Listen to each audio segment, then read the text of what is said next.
G Kannada ವಾಹಿನಿಯ ವೀಕ್ಷಕರೆಲ್ಲರಿಗೂ ಶುಭೋದಯ. ಇದು ಅಮೃತ ಬಿಂದು ಅರ್ಪಿಸುವ ಶನಿವಾರದ ವಿಶೇಷ ಮಹರ್ಷಿವಾಣಿ ಕಾರ್ಯಕ್ರಮಕ್ಕೆ ತಮ್ಮೆಲ್ಲರಿಗೂ ಪ್ರೀತಿಯ ಸ್ವಾಗತ. Powered by Rishikesh Bhringa hair oil. ಎಂದಿನಂತೆ ನಾನು ನಿಮ್ಮ ಸೌಮ್ಯ ರಮಕಾಂತ್. ಹಾಗೆ ನಮ್ಮ ಜೊತೆ ಗುರುಗಳಿರ್ತಾರೆ. ಗುರುಗಳನ್ನ ಕಾರ್ಯಕ್ರಮಕ್ಕೆ ಸ್ವಾಗತ ಕೋರುವಂತಹ ಸಮಯ. ಶ್ರೀಯುತರು ಬ್ರಹ್ಮಶ್ರೀ ಆನಂದ ಸಿದ್ಧಿಪೀಠಂನ ಸಂಸ್ಥಾಪಕರು, ಖ್ಯಾತ ಜ್ಯೋತಿಷಿಗಳು, ಸ್ವರ ಜ್ಯೋತಿಷ್ಯ ಪ್ರವೀಣರು, ಚಕ್ಷುರ್ಮತಿ ವಿದ್ಯಾಪಂಡಿತರಾಗಿರುವ ನಿಮ್ಮೆಲ್ಲರ ಪ್ರೀತಿಯ ಡಾಕ್ಟರ್ ಮಹರ್ಷಿ ಆನಂದ ಗುರುಜಿಯವರನ್ನ ಸ್ವಾಗತ ಕೋರೋಣ. ನಮಸ್ತೆ ಗುರುಜಿ. ಶನಿವಾರದ ವಿಶೇಷ ಮಹರ್ಷಿವಾಣಿ ಕಾರ್ಯಕ್ರಮಕ್ಕೆ ಆತ್ಮೀಯ ಸ್ವಾಗತ ತಮಗೆ. ನಮಸ್ಕಾರಮ್ಮ. ಗುರುಗಳನ್ನ ನಮ್ಮ ಕಾರ್ಯಕ್ರಮಕ್ಕೆ ಸ್ವಾಗತ ಕೋರಿದ್ದಾಯ್ತು. ಈಗ ಈ ದಿನದ ವಿಶೇಷತೆಯನ್ನ ತಿಳಿದುಕೊಳ್ಳುವಂತ ಸಮಯ. ಗುರುಜಿ, ಇವತ್ತಿನ ದಿನದ ವಿಶೇಷತೆಯಲ್ಲಿ ಯಾವ ವಿಚಾರ ತಿಳಿಸ್ಕೊಡ್ತಾ ಇದ್ದೀರಾ ಅಂತ? ಇವತ್ತು ಶನಿವಾರ, ಶನೇಶ್ವರನಿಗೂ ಬಹಳ ಇಷ್ಟವಾದಂತಹ ವಾರ. ಹಾಗೆ ಪ್ರಸನ್ನ ಆಂಜನೇಯ ಸ್ವಾಮಿನ ಆರಾಧನೆ ಮಾಡ್ತಕ್ಕಂಥ ವಾರ. ಸಮಸ್ಯೆಗಳು, ಸಂಕಷ್ಟಗಳು, ಕಷ್ಟಗಳಂತಕ್ಕಂಥದ್ದು ಹೆಜ್ಜೆಜ್ಜೆಗೂ ಸಹಿತ ಸಾಕಷ್ಟು ಸಮಸ್ಯೆಗಳು ಹೊತ್ತಿರೋರಿಗೂ ಒಂದಿಷ್ಟು ಮೋಕ್ಷವನ್ನು, ಪರಿಹಾರವನ್ನು ಕಂಡುಕೊಳ್ತಕ್ಕಂಥ ವಾರ.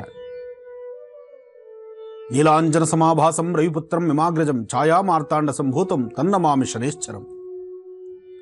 ಅಂತಹ ವಿಶೇಷವಾಗಿರ್ತಕ್ಕಂಥ ಬೇಡಿದ ವರಗಳನ್ನು ಶೀಘ್ರವಾಗಿ ದಯಪಾಲಿಸ್ತಕ್ಕಂಥ, ನ್ಯಾಯಬದ್ಧವಾದಂತಹ ತೀರ್ಮಾನವನ್ನು ಕೊಟ್ಟು ಮನುಷ್ಯನ ಇಹಪರಗಳಲ್ಲಿ ಮೋಕ್ಷವನ್ನು ಕೊಡ್ತಕ್ಕಂಥ ವಿಶೇಷವಾದಂತಹ ಶಕ್ತಿ ದೇವತೆ ಅಂದರೆ ಶನೇಶ್ವರನ ಬಗ್ಗೆ ಇವತ್ತು ನಾವು ಮಾತಾಡಬೇಕಾಗಿದೆ. ಕಾರಣ, ಇವತ್ತಿನ ನಮ್ಮ ಕಾರ್ಯಕ್ರಮದಲ್ಲಿ ನೀವು ನೋಡುವಂತಹ ಒಂದು ವಿಶೇಷವಾಗಿರ್ತಕ್ಕಂಥ ಸಾನ್ನಿಧ್ಯ. ಶನ್ನೋ ದೇವೀರಭಿಷ್ಠೈ ಆಪೋ ಭವಂತು ಭೀತೇಂ ಶಯ್ಯೋರವಿಶ್ರವಂತನಃ ಶನೇಶ್ಚರಾಯ ನಮಃ. ಶನಿಂ ನೀಲವರ್ಣಂ ನೀಲಮಾಲ್ಯಾಂಬರಧರಂ ನೀಲಗಂಧಾನುಲೇಪನಂ ನೀಲಾಶ್ವಾನೀಲಶ್ಛತ್ರಧ್ವಜರತಾಕಾರ ಶೋಭಿತಂ ದಿವ್ಯಮೇರಂ ಪ್ರದಕ್ಷಿಣೀಂ ಕುರ್ವಾಣಾಂ ಗೃಹಮಂಡಲೇಂ ಪ್ರವೇಶಂ ಸಾಂಗಂ ಸಾಯುಧಂ ಸವಾಹನಂ ಸರಾಶ್ರಂ ಸಪತ್ನಿ ಪರಿವಾರ ಸಮೇತಂ ಸರ್ವ ಅಲಂಕಾರಭೂಷಿತಂ ಅತಿದೇವತಾ ಪ್ರತ್ಯರ್ದೇವತಾ ಸಹಿತಂ ಸೂರ್ಯಗ್ರಹಸ್ಯ ಪಶ್ಚಿಮ ದಿಗ್ಭಾಗೆ. ಸ್ವಾಮಿನ ಪಶ್ಚಿಮ ದಿಗ್ಭಾಗೆ ಅಂದರೆ ಎಂಥವ್ರಿಗೂ ಸಹಿತ ಒಮ್ಮೆ ಆಲೋಚನೆ. ಪಶ್ಚಿಮಕ್ಕೆ ಅಧಿಪತಿ ಯಾರು? ಪಶ್ಚಿಮಾಭಿಮುಖವಾಗಿ ನಿಂತಿರ್ತಕ್ಕಂಥದ್ದೇ ಶನೇಶ್ವರ. ಆ ಶನೇಶ್ವರನ ಬಗ್ಗೆ, ಭಗವಂತನ ಬಗ್ಗೆ, ನೀಲವರ್ಣಂ ನೀಲಮಾಲ್ಯಾಂಬರಧರಂ ನೀಲಗಂಧಾನುಲೇಪನಂ, ನೀಲವರ್ಣವಾಗೂ ನೀಲಗಂಧದಿಂದ ಸ್ವಾಮಿಗೆ ಅಲಂಕಾರವಾಗೂ ನೀಲಿ ಪುಷ್ಪಗಳನ್ನು ಸ್ವಾಮಿಯ ಪಾದಕ್ಕೆ ಅರ್ಪಣೆ ಮಾಡುವಾಗೂ ಎಲ್ಲವೂ ಸಹಿತ ಶಂ ಶನೇಶ್ವರಾಯ ನಮಃ. ಶನೇಶ್ವರ ಮಂತ್ರವನ್ನು ಶ್ರದ್ಧಾಭಕ್ತಿಯಾಗಿ ನಾವು ಪ್ರಾರ್ಥನೆ ಮಾಡಿದ್ರೆ ಆದರೆ 27 ನಕ್ಷತ್ರ 12 ರಾಶಿಗಳಲ್ಲಿ ಬರ್ತಕ್ಕಂಥ ಎಂತಹ ದೋಷಗಳಿದ್ರೂ ಎಲ್ಲವೂ ದೂರ ಆಗುತ್ತೆ. ಅದರಲ್ಲೂ ತುಲಾರಾಶಿ, ವೃಶ್ಚಿಕ ರಾಶಿ, ಧನುರಾಶಿ, ಕುಂಭರಾಶಿ, ಮಕರ ರಾಶಿ ಹಾಗೂ ಕರ್ಕಾಟಕ, ಮೇಷ, ಮಿಥುನ, ಸಿಂಹ ಈ ಪ್ರಕಾರವಾದಂತಹ ರಾಶಿಗಳಿಗೆ ಶನೇಶ್ವರನ ಪ್ರಾರ್ಥನೆ ಬಹಳ ಅಗತ್ಯವಿದೆ. ಅದರಲ್ಲೂ ಪ್ರಥಮವಾಗಿ ವೃಶ್ಚಿಕ, ತುಲಾ, ಕನ್ಯಾ, ಇನ್ನು ಧನುರಾಶಿಯವರು ಸಹಿತ ಸಾಧ್ಯವಾದಷ್ಟು ಶನೇಶ್ವರ ಮಂತ್ರವನ್ನು ನಿರಂತರವಾಗಿ ಪಠನೆ ಮಾಡಬೇಕು. ಇಂತಿಂತಹ ರಾಶಿಗಳವರಿಗೆ ವಿಶೇಷವಾದಂತಹ ರೀತಿ ಅನುಷ್ಠಾನವನ್ನು ಮಾಡೋದ್ರಿಂದ ಹಾಗೂ ನಮ್ಮ ಜಾತಕದಲ್ಲಿ ಬಂದೊದಗತಕ್ಕಂಥ ಸಮಸ್ಯೆಗಳಿಗೆ ಸೂಕ್ತವಾದಂತಹ ಪರಿಹಾರವನ್ನು ಹುಡುಕೊಳ್ಳಬೇಕು. ಅಂತಹ ಪರಿಹಾರವನ್ನು ಹುಡುಕುವಂತಹ, ಪರಿಹಾರವನ್ನು ಕೊಡ್ತಕ್ಕಂಥ ಕ್ಷೇತ್ರವನ್ನು ದರ್ಶನ ಮಾಡೋದೇ ಒಂದು ಮಹಾಭಾಗ್ಯ. ಶನೇಶ್ವರನ ಆಲಯಗಳು ಸಾಕಷ್ಟು ಇದೆ. ಶನೇಶ್ವರನಿಗೆ ತನ್ನದೇ ಆದಂತಹ ಸ್ವಂತ ಸ್ಥಳವು ಸಾಕಷ್ಟು ಇದೆ. ಅಂದರೆ ಶನೇಶ್ವರನ ಮೂಲ ಸಾನ್ನಿಧ್ಯ ಶನಿಶಂಗನಾಪುರ. ಶಿರಡಿಗೆ ಸಮೀಪದಲ್ಲಿರ್ತಕ್ಕಂಥ ಶನಿಶಂಗನಾಪುರದಲ್ಲಿ ಸ್ವಾಮಿ ವಾಸ. ಅಲ್ಲಿ ಸಾಕಷ್ಟು ಜನ ಭಕ್ತರು ಇವತ್ತಿಗೂ ಸಹಿತ ನಿರಂತರವಾಗಿ ಹೋಗಿ ಸ್ವಾಮಿಗೆ ತೈಲಾಭಿಷೇಕವನ್ನು ಮಾಡಿ ಬರ್ತಾರೆ. ಅಲ್ಲಿ ತೈಲಾಭಿಷೇಕವನ್ನು ಮಾಡಿ ಎಲ್ಲೆಲ್ಲಿ ತಮ್ಮ ಪ್ರಾಂತ್ಯಗಳಲ್ಲಿ ಶನೇಶ್ವರನ ಮಂದಿರವಿರುತ್ತೋ ಅಲ್ಲಿ ಸ್ವಾಮಿಗೆ ನವನೀತ ಅಲಂಕಾರ, ಸ್ವಾಮಿಗೆ ಪುಷ್ಪಾಲಂಕಾರ, ನೀಲಿಗಂಧ ಲೇಪನ ಅಲಂಕಾರ, ತೈಲಾಭಿಷೇಕ ಇವೆಲ್ಲವನ್ನು ಸಹಿತ ಈಗಲೂ ಮಾಡಿಸ್ತಾರೆ. ಸಮಸ್ಯೆಗಳಂತಕ್ಕಂಥದ್ದು ಯಾರೊಬ್ಬರಾಗಿರ್ತೋ, ಯಾರು ಸಾಕಷ್ಟು ನೋವಲ್ಲಿರ್ತಾರೋ ಹಾಗೂ ತಾವು ಮಾಡದಿರತಕ್ಕಂತಹ ತಪ್ಪು ಒಪ್ಪುಗಳಿಗೆ, ಅಂತಹ ಸನ್ನಿವೇಶದಲ್ಲಿ ಬಂದು ಒದಗತಕ್ಕಂತಹ ನೋವುಗಳಿಗೆ ಅದಕ್ಕೆ ಪರಿಹಾರವಾಗಿ ಶನೇಶ್ವರ ಮಂದಿರಕ್ಕೆ ತೆರಳುತ್ತಾರೆ. ಶನ್ನೋ ದೇವೀರಭಿಷ್ಠಯ ಆಪೋ ಭವಂತು ಭೀತೇಂ ಶಯ್ಯೋರವಿಶ್ರವಂತನಃ ಶನೇಶ್ವರಾಯ ನಮಃ. ಈ ಪ್ರಕಾರವಾಗಿ ಶನೇಶ್ವರ ಮಂತ್ರವನ್ನು ಪಠನೆ ಮಾಡೋದ್ರಿಂದ ಅಥವಾ ಓಂ ಶಂ ಶನೇಶ್ವರಾಯ ನಮಃ, ಓಂ ಶಂ ಶನೇಶ್ವರಾಯ ನಮಃ, ಓಂ ಶಂ ಶನೇಶ್ವರಾಯ ನಮಃ, ಆ ಶನೇಶ್ವರ ಅಂತಕ್ಕಂಥದ್ದಿದೆಯಲ್ಲ ಅದು ಬಹಳ ವಿಶೇಷ.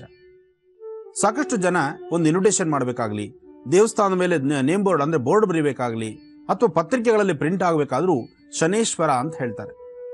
ಅದು ಶನೇಶ್ವರ ಅಲ್ಲ, ಶನೇಶ್ಚರ. ಛರ ಅಂತಕ್ಕಂಥದ್ದು ಒಂದು ಮನೆಯಿಂದ ಮತ್ತೊಂದು ಮನೆಗೆ ನಡೀತಕ್ಕಂಥದ್ದಕ್ಕೆ. ಅದಕ್ಕಾಗಿ ನವಗ್ರಹಗಳಿಗೆ ಛರ ಅಂತಾನೆ ಬರುತ್ತೆ. ಅದಕ್ಕೋಸ್ಕರ ಶನೇಶ್ಚರ ಅಂತಕ್ಕಂಥದ್ದೇ ಬಹಳ ವಿಶೇಷ. ತಂಡಲನಾಗಿ ಪ್ರಚಂಡನಾಗಿ ಕಾಳಭೈರವನ ಪ್ರಿಯಭಕ್ತನಾದಂತಹ ಶನೇಶ್ಚರನ ಆರಾಧನೆ ಇದು ಬಹಳ ವಿಶೇಷ. ಇಂಥ ಒಂದು ವಿಶೇಷವಾಗಿರ್ತಕ್ಕಂತಹ ಅನುಷ್ಠಾನವನ್ನು ಶ್ರದ್ಧಾಭಕ್ತಿಯಾಗಿ ಮಾಡ್ತಾ ನಮ್ಮ ಜನ್ಮ ನಕ್ಷತ್ರದಲ್ಲಿರ್ತಕ್ಕಂಥ ದೋಷಗಳನ್ನು ಕಳ್ಕೊಳ್ಳಿಕ್ಕೆ ಶ್ರಾವಣ ಮಾಸದಲ್ಲಿ ಬರ್ತಕ್ಕಂಥ ಶನಿವಾರಗಳು ಬಹಳ ಶ್ರೇಷ್ಠಕರವಾಗಿರುತ್ತೆ.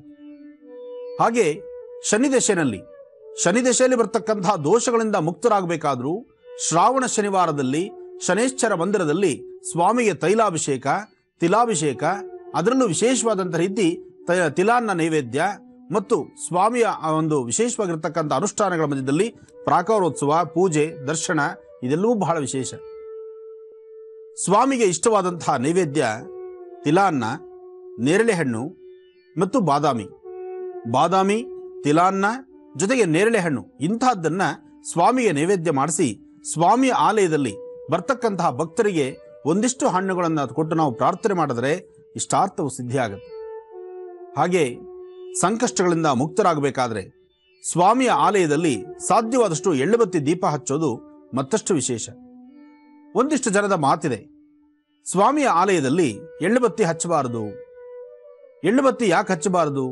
ಎಳ್ಳುಬತ್ತಿಗೆ ವಸ್ತ್ರ ಹಾಕಿರ್ತಾರೆ, ಒಳ್ಳೆ ಎಳ್ಳಿರುತ್ತೆ, ತೈಲದಲ್ಲಿ ನೆನೆಸಿರ್ತಾರೆ, ಅದರ ಬತ್ತಿ ಹಚ್ಚೋದ್ರಿಂದ ಕರ್ಮಫಲ ಜಾಸ್ತಿ ಅಂತ ಹೇಳ್ತಾರೆ.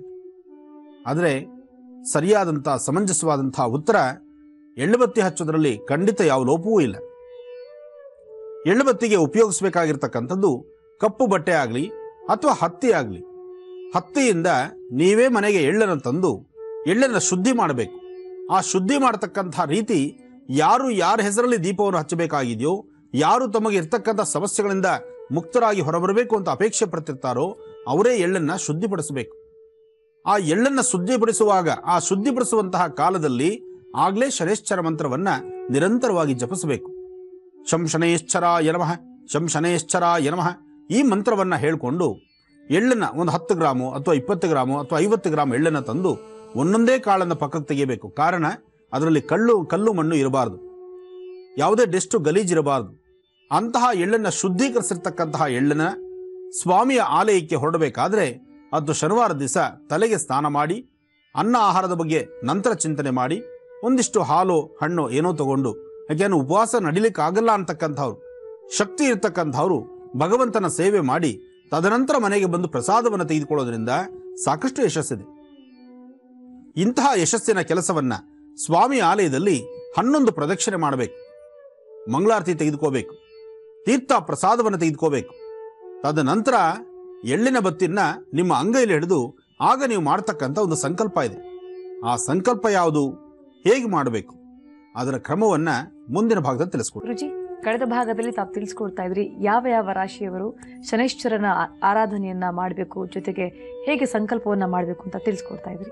ಶನೈಶ್ಚರನ ಮಂತ್ರವನ್ನ ಜೊತೆಗೆ ಸ್ವಾಮಿ ಆರಾಧನೆಯನ್ನ ಮಾಡುವಂತಹ ವಿಧಿವಿಧಾನವನ್ನ, ಅದಕ್ಕೂ ಮೊದಲು ಪಂಚಾಂಗ ಶ್ರವಣ, ಇವತ್ತಿನ ತಿಥಿವಾರ ನಕ್ಷತ್ರ ಪ್ರಕಾರ ನಾವು ಯಾವ ಪ್ರಕಾರ ಅನುಷ್ಠಾನವನ್ನು ಮಾಡಬೇಕು, ಈ ಎಲ್ಲ ವಿಚಾರವನ್ನು ತಿಳಿಸಿ ಇವತ್ತು ನಾವು ನೋಡತಕ್ಕಂತಹ ಕ್ಷೇತ್ರ ಯಾವುದು, ಆ ಕ್ಷೇತ್ರದ ವಿಶೇಷತೆ ಏನು, ಆ ಕ್ಷೇತ್ರದಲ್ಲಿ ಏನೆಲ್ಲ ವಿಶೇಷ ಇದೆ, ಜೊತೆಗೆ ಸ್ವಾಮಿಯ ದರ್ಶನ, ಅಲ್ಲಿ ನಡೀತಕ್ಕಂಥ ಅನುಷ್ಠಾನಗಳು, ಅಲ್ಲಿ ನಡೀತಕ್ಕಂಥ ಸೇವೆ, ಆ ಭಾಗದಲ್ಲಿ ಬಂದಂತಹ ಭಕ್ತರು, ಇದೆಲ್ಲದರ ಬಗ್ಗೆ ಇನ್ನಷ್ಟು ಮಾಹಿತಿ ಕೊಡಬೇಕಾಗಿದೆ. ಆದರೆ ಅದಕ್ಕೂ ಮುನ್ನ ಪಂಚಾಂಗ ಶ್ರವಣ ಬೇಕು. ಓಂ ಕಲ್ಯಾಣಾದ್ಭುತ ಗಾತ್ರಾಯತ್ ಕಾಮಿಧಾರ್ಥಪ್ರದಾಯಿನೇ ಶ್ರೀಮದ್ ವೆಂಕಟನಾಥಾಯ ಶ್ರೀನಿವಾಸಾಯ ಮಂಗಳಂ, ನಿರಂಜನಾಯ ವಿದ್ಮಹೇ ನಿರಾಭಾಸಾಯ ಧೀಮಹಿ ತನ್ನ ಶ್ರೀನಿವಾಸ ಪ್ರಚೋದಯಾತ್. ಸರಸಿಜನಿಲೀಂ ಸರೋಜಹಸ್ತೇಂ ಧವಲತರಾಗುಂಶಗಂಧಮಾಲ್ಯಶೋಭೇಂ ಭಗವತಿ ಹರಿವಲ್ಲಭೇ ಮನೋಘ್ನೇ ಮನೋತ್ರಿಭುವನಭೂತಿಕರಿ ಪ್ರಸೀದಭಕ್ಷ್ಯಂ ವಿಷ್ಣುಪತ್ನೀಂ ಕ್ಷಮಾಂ ದೇವೀಂ ಮಾಧವೀಂ ಮಾಧವಪ್ರಿಯಾಂ ವಿಷ್ಣುಪ್ರೇಸಕೀಂ ದೇವೀಂ ನಮಾಮ್ಯಚ್ಯುತವಲ್ಲಭಾಂ. ಶ್ರೀ ಮನ್ಮಥರಾಮ ಸಂವತ್ಸರೆ ದಕ್ಷಿಣಾಯನೆ ಗ್ರೀಷ್ಮ ಋತು ನಿಜ ಆಷಾಢ ಮಾಸೆ ಕೃಷ್ಣ ಪಕ್ಷೆ ಕೃಷ್ಣ ಪಕ್ಷ, ನಿನ್ನೆ ತಾನೇ ಶುಕ್ಲ ಪಕ್ಷ, ಗುರುಪೌರ್ಣಮಿ ಬಹಳ ವಿಶೇಷವಾದ್ದು. ಗೌರಿಬಿದನೂರಲ್ಲಿ ನಡೆದಂತಹ ಆ ವೈಭವೀಪೂರಿತವಾದಂತಹ ಅನುಷ್ಠಾನ ಅದು ಎಷ್ಟು ಕೊಂಡಾಡಿದ್ರೂ ಕಡಿಮೆನೆ. ಅಂತಹ ಒಂದು ಅನುಷ್ಠಾನ ನಿನ್ನೆ ನಡೀತು. ನಿನ್ನೆ ಪೌರ್ಣಮಿ ಆಯಿತು, ಇವತ್ತು ಕೃಷ್ಣ ಪಕ್ಷ ಪ್ರಾರಂಭವಾಯಿತು. ಕೃಷ್ಣ ಪಕ್ಷದ ಮೊದಲನೇ ದಿವಸ, ಹಾಗೆ ತಿಂಗಳ ಮೊದಲನೇ ದಿನ 1ನೇ ತಾರೀಕು 8ನೇ ತಿಂಗಳು 2015 ಶನಿವಾರ, ಪ್ರತಿ ಶ್ರಾವಣ. ಇವತ್ತು ದಿವಸ ಶ್ರವಣ ನಕ್ಷತ್ರ. ಶ್ರವಣ ನಕ್ಷತ್ರ ಇರತಕ್ಕಂಥದ್ದು ಇಲ್ಲಿ ಒಂದು ವಿಶೇಷ ಇದೆ. ನಾವು ಇವತ್ತು ದಿವಸ ಮಾತಾಡ್ತಾ ಇರ್ತಕ್ಕಂಥದ್ದು ಶನೈಶ್ಚರನ ಅನುಷ್ಠಾನದ ಬಗ್ಗೆನೇ. ಹಾಗೆ ಕಾಕತಾಳೀಯ ಎಂಬಂತೆ ಇವತ್ತಿನ ದಿವಸ ಶ್ರವಣ ನಕ್ಷತ್ರ ಇದೆ. ಶ್ರವಣ ನಕ್ಷತ್ರ ಶ್ರೀನಿವಾಸನ ಜನ್ಮ ನಕ್ಷತ್ರ. ಇನ್ನು ಶ್ರವಣ ನಕ್ಷತ್ರ ಮಕರ ರಾಶಿ ಆದ್ರಿಂದ ಮಕರ ರಾಶಿಯವರಿಗೆ, ಮಕರ ಮತ್ತು ಕುಂಭ ರಾಶಿಯವರಿಗೆ ಶನಿ ಅಧಿಪತಿ ಇದ್ದಾನೆ. ಶ್ರವಣ ನಕ್ಷತ್ರ ಮಕರ ರಾಶಿ, ಮಕರ ಕುಂಭಕ್ಕೆ ಶನಿ ಅಧಿಪತಿ. ಶನಿ ಅಧಿಪತಿ ಆದ್ರಿಂದ ಇಂತಹ ಕಾಲದಲ್ಲಿ ಶನೈಶ್ಚರ ಮಂತ್ರವನ್ನ, ಶನೈಶ್ಚರನ ಆರಾಧನೆಯನ್ನ ಶ್ರದ್ಧಾಭಕ್ತಿಯಾಗಿ ನಾವು ಮಾಡೋದ್ರಿಂದ ಖಂಡಿತ ಇಷ್ಟಾರ್ಥವು ಸಿದ್ಧಿಯಾಗುತ್ತೆ. ಇವತ್ತಿನ ದಿವಸ ನಿಮ್ಮ ಮನೆಯ ಸುತ್ತಮುತ್ತ ಇರತಕ್ಕಂಥ ಅಥವಾ ನಿಮ್ಮ ಊರಿನ ಹತ್ತಿರ ಇರತಕ್ಕಂಥ ಪ್ರತಿಯೊಂದು ಊರಲ್ಲೂ ಒಂದೊಂದು ಶನೈಶ್ಚರನಿದ್ದಾನೆ, ಒಂದೊಂದು ಶನೈಶ್ಚರ ಮಂದಿರವಿದೆ. ಆ ಮಂದಿರದಲ್ಲಿ ಶನಿವಾರ ಅಂದ ತಕ್ಷಣ ವಿಶೇಷವಾದ ಪೂಜಾ ಅನುಷ್ಠಾನ, ಅಭಿಷೇಕ, ಅಲಂಕಾರ, ಸ್ವಾಮಿ ಅಲಂಕಾರ ಅಂತೂ ಬಹಳ ವೈಭವೀಪೂರಿತವಾಗುತ್ತೆ. ಹಾಗೆ ಭಕ್ತರು ಸಹಿತ ಸಾಕಷ್ಟು ಮೂಲೆ ಮೂಲೆಗಳಿಂದ ಇಲ್ಲಿಗೆ ಧಾವಿಸ್ತಾರೆ. ಅಂತಹದ್ದೇ ಆದಂತಹ ಒಂದು ವಿಶೇಷವಾದ ಪುಣ್ಯಕ್ಷೇತ್ರ ಛಾಯಾನಗರದ ಬಗ್ಗೆ ನಾನು ನಿಮಗೆ ತಿಳಿಸ್ತಾ ಇದ್ದೇನೆ. ಹೆಸರೇ ಛಾಯಾನಗರ ಅಂತಕ್ಕಂಥದ್ದು. ಶಿವಮೊಗ್ಗ ಜಿಲ್ಲೆಯಲ್ಲಿ ಇರ್ತಕ್ಕಂಥ ಛಾಯಾನಗರದ ವಿಶೇಷವಾಗಿರ್ತಕ್ಕಂಥ ಶನೈಶ್ಚರ ಮಂದಿರವನ್ನ, ಸ್ವಾಮಿಯ ಅಲ್ಲಿ ಅನುಷ್ಠಾನಗಳನ್ನು ಇವಾಗ ನಾವು ನೋಡಬಹುದು. ಯಾಕೆಂದರೆ ಅಲ್ಲಿನ ಮಹಿಮೆ ಬಹಳ ವಿಶೇಷ. ಆ ಊರಿಗೆ ಹೆಸರೇ ಛಾಯಾನಗರ ಅಂತ ಇಟ್ಟಿದ್ದಾರೆ. ಶನೈಶ್ಚರನ ಆ ಮಂದಿರದ ಸುತ್ತಮುತ್ತ ಇರತಕ್ಕಂಥ ಪ್ರಾಂತ್ಯ ಭಗವಂತನ ಒಂದು ವಿಶೇಷವಾಗಿರ್ತಕ್ಕಂಥ ವಾಸಸ್ಥಳವಾಗಿದೆ. ಅದರಿಂದ ಅಲ್ಲಿಗೆ ಬರ್ತಕ್ಕಂತಹ ಭಕ್ತರು ಎಷ್ಟೇ ಜನ ಬಂದರೂ ಸಹಿತ ಅಲ್ಲಿಯ ಸೇವೆ ಬಹಳ ವಿಶೇಷ. ಬರ್ತಕ್ಕಂತಹ ಭಕ್ತರಿಗೆ ಪ್ರಸಾದ ಬಹಳ ವಿಶೇಷ. ಉಳ್ಕೊಳ್ಳಿಕ್ಕೆ ಇಳಿಲಿಕ್ಕೂ ಸಹಿತ ಸಾಕಷ್ಟು ಜನ ದಾರಿ ಇದೆ, ಅಲ್ಲಿ ಬೇಕಾದಷ್ಟು ಅನುಕೂಲ ಇದೆ. ಆ ಭಾಗದ ಸಾಕಷ್ಟು ಜನ ರೈತಾಪಿ ವರ್ಗದವರು, ರೈತರು ಸಹಿತ ಬರ್ತಕ್ಕಂತಹ ಭಕ್ತರಿಗೆ ಬೇಕಾದಷ್ಟು ಅನ್ನದಾಸೋಹಕ್ಕೆ ಬೇಕಾದಂತಹ ಅನ್ನದಾನವು ಸಹಿತ ನಿರಂತರವಾಗಿ ನಡೀತಾ ಇರುತ್ತೆ. ಅಂತಹ ಒಂದು ಪರಮ ಪವಿತ್ರವಾಗಿರ್ತಕ್ಕಂಥ ಛಾಯಾನಗರದ ಶನೈಶ್ಚರ ಸ್ವಾಮಿಯ ಮಂದಿರ ಇವತ್ತು ನಾವು ದರ್ಶನ ಮಾಡ್ತಾ ಇದ್ದೀವಿ. ಅದು ಬಹುಶಃ ನಿಮ್ಮ ಪೂರ್ವಜನ್ಮದ ಪುಣ್ಯವೇ ಸರಿ. ಜೊತೆಗೆ ಇಲ್ಲಿ ನಡೆದಂಥ ಒಂದು ಮಹಾಯಾಗ, ಈ ಯಾಗಕ್ಕೂ ಸಹಿತ ಬಹಳ ವಿಶೇಷತೆಗಳಿದೆ.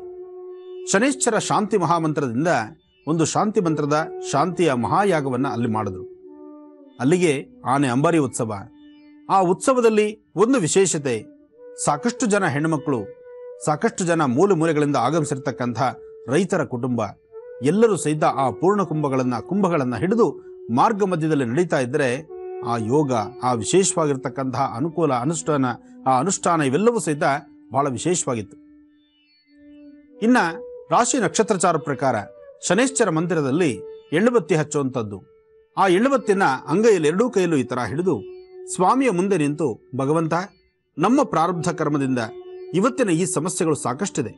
ಈ ಸಮಸ್ಯೆಗಳಿಂದ ಮುಕ್ತರಾಗಿ ನೆಮ್ಮದಿ ಸಿಗಲಿಕ್ಕಾಗಿ ನಿನ್ನ ಆಶೀರ್ವಾದ ಬೇಕು. ಅದಕ್ಕೋಸ್ಕರ ಈ ಎಳ್ಳುಬತ್ತಿ 9 ಬತ್ತಿಗಳಿರ್ತಕ್ಕಂತಹ ಈ ಎಳ್ಳುಬತ್ತಿನ ನಾನು ಹಚ್ತಾ ಇದ್ದೇನೆ.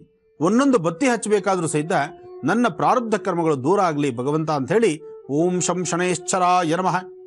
ಆಗ ಒಂದು ಮಂತ್ರವನ್ನ ಶಂ ಶನೈಶ್ಚರಾಯ ನಮಃ, ಈ ಬಾರಿ ಈ ತರಹ ಒಂದು ಮಂತ್ರವನ್ನು ಹೇಳಬೇಕು. ಒಂದು ಎಳ್ಳುಬತ್ತಿನ ಅಂಟಿಸ್ಕೊಳ್ಬೇಕು. ಸ್ವಾಮಿಗೆ ದೂರದಲ್ಲಿ ನಿಂತು ಆರತಿ ಮಾಡಬೇಕು. ಎಳ್ಳುಬತ್ತಿನ ಎಲ್ಲಿ ಆ ದೇವಸ್ಥಾನದಲ್ಲಿ ಎಲ್ಲಿ ಹಚ್ಚಬಹುದು ಅಂತ ಪ್ರಾವಿಷನ್ ಮಾಡಿರ್ತಾರೋ ಅದೇ ಸ್ಥಳದಲ್ಲಿ ಹಚ್ಚಬೇಕು. ನಮ್ಮಲ್ಲಿ ಭಕ್ತರು ಆ ಭಕ್ತಿ ಪರವಶರಾಗ್ಬಿಟ್ರೆ ಭಕ್ತಿ ಪರಾಕಾಷ್ಠೆನಲ್ಲಿ ಏನ್ ಬೇಕಾದರೂ ಮಾಡ್ತಿರ್ತಾರೆ.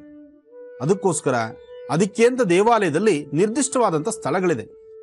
ಆಯಾ ಸ್ಥಳಗಳಲ್ಲಿ ಮಾತ್ರನೇ ಎಳ್ಳುಬತ್ತಿ ಹಚ್ಚಬೇಕು. ಹಾಗೆ ಎಳ್ಳುಬತ್ತಿ ಹಚ್ಚಿದಾದ ನಂತರ ಕೈ ಎಣ್ಣೆ ಜಿಡ್ಡಾಗಿರುತ್ತೆ. ನಿಮ್ಮ ಬಟ್ಟೆಗೆ ಒರೆಸ್ಕೊಂಡ್ರೆ ಗಲೀಜಾಗತ್ತೆ, ಅದಕ್ಕೆ ಪಕ್ಕದವ್ರ ಬಟ್ಟೆಗೆ ಒರೆಸಿದ್ರೆ ಗಲಾಟೆ ಆಗತ್ತೆ. ಅದಕ್ಕೆ ದೇವಸ್ಥಾನದ ಕಂಬಗಳಿಗೆ ಎಣ್ಣೆ ಹಚ್ಚುವಂತ ಪದ್ಧತಿ ಮಾಡ್ಕೊಂಡ್ಬಿಡ್ತೀರಿ. ನಾವು ಎಲ್ಲೆಲ್ಲಿ ತಪ್ಪು ಮಾಡ್ತೀವೋ ಅಲ್ಲೇ ನಮ್ಮ ಹೆಗಲ ಮೇಲೆ ಶನಿ ಏರ್ತಾ ಇರ್ತಾರೆ. ಅದನ್ನೂ ಯೋಚನೆ ಮಾಡಬೇಕು. ಸಾಧ್ಯವಾದಷ್ಟು ನಮ್ಮಲ್ಲಿ ಶುದ್ಧಿ ತರಬೇಕು. ನಾವು ಮಾಡ್ತಕ್ಕಂಥದನ್ನ ಸಂಪ್ರದಾಯವಾಗಿರಬೇಕು. ನಮ್ಮಿಂದ ಮತ್ತಾರಿಗೂ ಸಮಸ್ಯೆ ಆಗಬಾರ್ದು. ಸಾಧ್ಯವಾದಷ್ಟು ಕರ್ಮಫಲದಲ್ಲೇ ನಾವು ಸಾಕಷ್ಟು ನೋವು ಅನುಭವಿಸ್ತಿದ್ದೀವಿ. ಅಂತಹ ಕರ್ಮಫಲಗಳನ್ನು ಇಟ್ಕೊಂಡು ಇನ್ನಷ್ಟು ಕರ್ಮಗಳನ್ನು ಮಾಡಿ ಇನ್ನೊಬ್ಬರ ಮುಖಾಂತರ ಬಯಸ್ಕೊಳ್ತಕ್ಕಂಥದ್ದು, ಇನ್ನೊಬ್ಬರ ಹತ್ರ ಅನ್ನಿಸ್ಕೊಳ್ತಕ್ಕಂಥದ್ದು ಸಮಂಜಸವಲ್ಲ. ಅದಕ್ಕೆ ಅಂತ ಒಂದು ಕರ್ಚೀಫೋ ಅಥವಾ ಇನ್ನೇನೋ ಒಂದು ವಸ್ತ್ರವನ್ನು ಇಟ್ಕೊಂಡು ಕೈ ಒರೆಸ್ಕೊಳ್ಬೇಕು.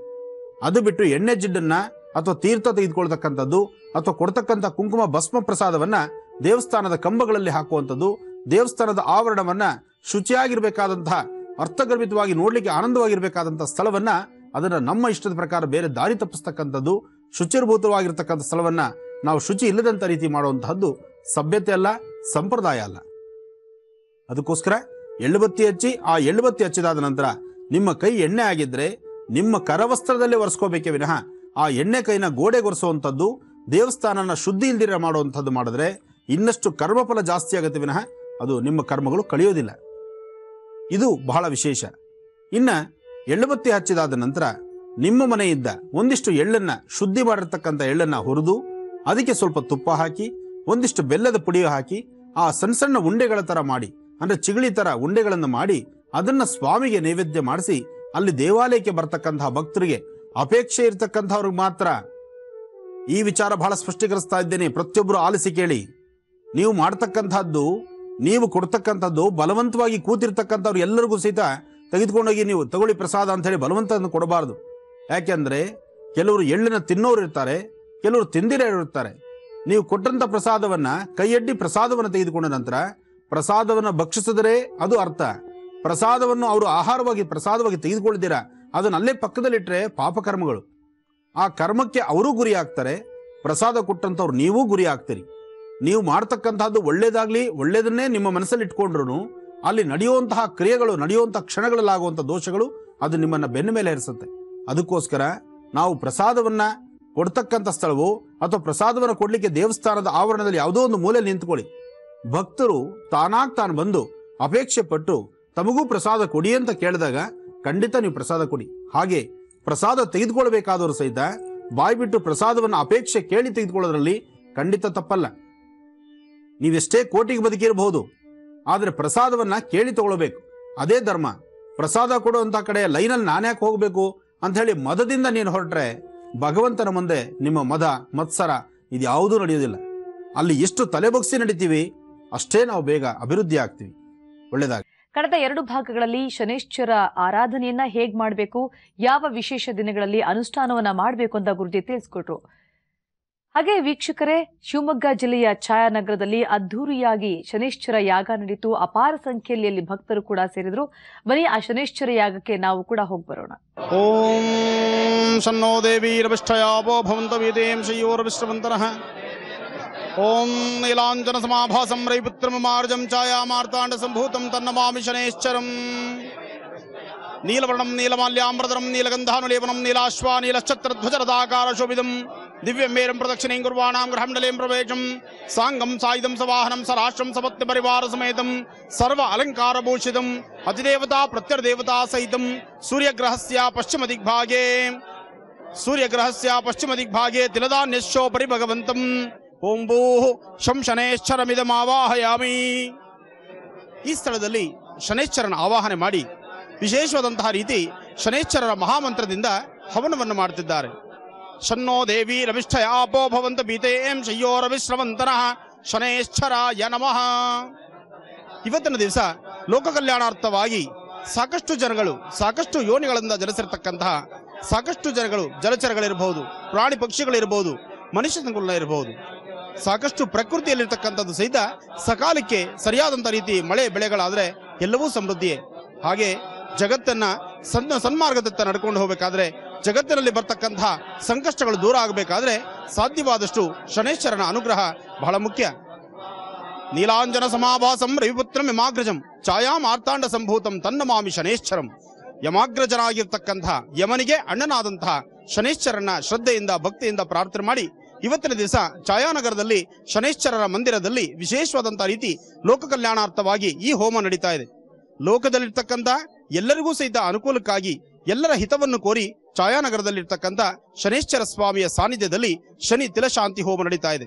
ಇದು ಸಾರ್ವತ್ರಿಕವಾಗಿ ಬೆಳಗಿನಿಂದ ಸತತವಾಗಿ 3 ದಿನಗಳಿಂದ ನಿರಂತರವಾಗಿ ನಡೀತಾ ಇರತಕ್ಕಂತಹ ಕಾರ್ಯಕ್ರಮ. ಜೊತೆಗೆ ಇವತ್ತು ಸ್ವಾಮಿಗೆ ಫಲಪಂಚಾಮೃತ ಅಭಿಷೇಕ, ಜೊತೆಗೆ ವಾಹನದಲ್ಲಿ ಸಾಕಷ್ಟು ವಾಹನಗಳಿಂದ ಉತ್ಸವಗಳನ್ನು ಮಾಡಿ ತದೇಕ ಚಿತ್ತದಿಂದ ಹೋಮ ಹವನವನ್ನು ಸಹಿತ ನಡೆಸಿದ್ದಾರೆ. ಈ ಭಾಗದಲ್ಲಿರ್ತಕ್ಕಂಥ ಸಾಕಷ್ಟು ಜನ ಋತ್ವಿಜರು, ವೇದ ಪಂಡಿತರು, ಆಗಮ ಪಂಡಿತರು ಎಲ್ಲರೂ ಸೇರಿ ನಡೆಸ್ತಾ ಇರತಕ್ಕಂಥ ಈ ಒಂದು ಮಹತ್ತರವಾಗಿರ್ತಕ್ಕಂತಹ ಯಾಗ ಇದು ಲೋಕ ಕಲ್ಯಾಣಾರ್ಥವಾಗಿ ಸಕಾಲಕ್ಕೆ ಮಳೆ ಬೆಳೆ ಆಗಬೇಕು, ಸಮೃದ್ಧಿತನ ಇರಬೇಕು. ಜೊತೆಗೆ ಸಾಕಷ್ಟು ಎಲ್ಲಾ ಹೆಣ್ಮಕ್ಳಲ್ಲಿರ್ತಕ್ಕಂಥ ಸಮಸ್ಯೆಗಳು, ಕಷ್ಟಗಳು ದೂರ ಆಗಬೇಕು. ಅಷ್ಟೇ ಅಲ್ಲದಿರ ಮೇಷದಿಂದ ಹಿಡಿದು ಮೀನದವರೆಗೂ ಎಲ್ಲಾ ರಾಶಿಗಳವರೆಗೂ ಮೇಷ, ಋಷಭ, ಮಿಥುನ, ಕಾಟಕ, ಸಿಂಹ, ಕನ್ಯಾ, ತುಲಾ, ವೃಶ್ಚಿಕ, ಧನುರ್ಮಕರ, ಕುಂಭ, ಮೀನ ಈ ಪ್ರಕಾರವಾಗಿ 12 ರಾಶಿಗಳು, 27 ನಕ್ಷತ್ರಗಳು, 27 ನಕ್ಷತ್ರ 12 ರಾಶಿಗಳಿಗೆ ಸಂಬಂಧಪಟ್ಟಂಗೆ ಎಲ್ಲರ ಹಿತವನ್ನು ಕೋರಿ ನಡೆಸ್ತಾ ಇರತಕ್ಕಂಥ ಈ ಒಂದು ಯಾಗಕ್ಕೆ ಪ್ರತಿಯೊಬ್ಬರು ಸಹಿತ ಸಾಕ್ಷೀಭೂತರಾಗಿದ್ದೇವೆ. ನಾವೆಲ್ಲರೂ ಸಹಿತ ಪ್ರಾರ್ಥನೆ ಮಾಡಬೇಕಾದ್ದು ಶಂ ಶನೇಶ್ಚರಾಯ ನಮಃ, ಶಂ ಶನೇಶ್ಚರಾಯ ನಮಃ, ಶಂ ಶನೇಶ್ಚರಾಯ ನಮಃ. ಈ ಸಾನ್ನಿಧ್ಯದಲ್ಲಿ ಪ್ರಶ್ನೆಗಳಾಗ್ತಕ್ಕಂಥದ್ದು ಸಹಿತ ಒಂದು ವಿಶೇಷತೆ ಇದೆ.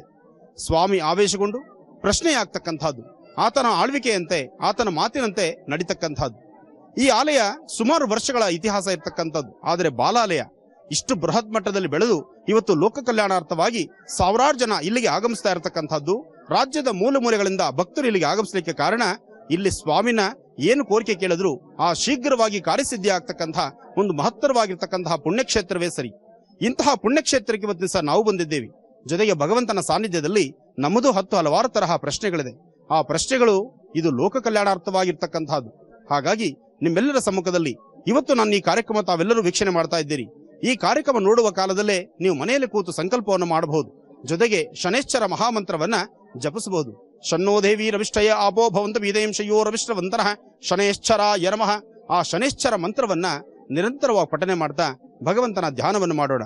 ಜೊತೆಗೆ ಒಂದಿಷ್ಟು ವಿಶೇಷವಾಗಿರ್ತಕ್ಕಂಥ ಆಹುತಿಗಳನ್ನ ಕೊಟ್ಟು ನಂತರ ಸ್ವಾಮಿಯ ಉತ್ಸವ ಒಳಗಡೆ ಗರ್ಭಗುಡಿಯಲ್ಲಿ ನಡೀತಕ್ಕಂತಹ ಪಂಚಾರ್ತಿ, ಕುಂಭಾರ್ತಿ, ರಥಾರ್ತಿ, ಜೊತೆಗೆ ಸಾಕಷ್ಟು ಜನ ಭಕ್ತರಾಗಮಿಸಿದ್ದಾರೆ. ಮಹರ್ಷಿ ಸಾಂತ್ವನ ಇದೆಲ್ಲ ಕಾರ್ಯಕ್ರಮಗಳು ಮುಂದಿನ ಭಾಗಗಳಲ್ಲಿ ನೋಡೋಣ. ಜೊತೆಗೆ ಈ ಭಾಗದಲ್ಲಿ ಇರ್ತಕ್ಕಂತಹ ಮತ್ತೋರ್ವ ಶ್ರೀಗಳು ಆಗಮಿಸಿದ್ದಾರೆ.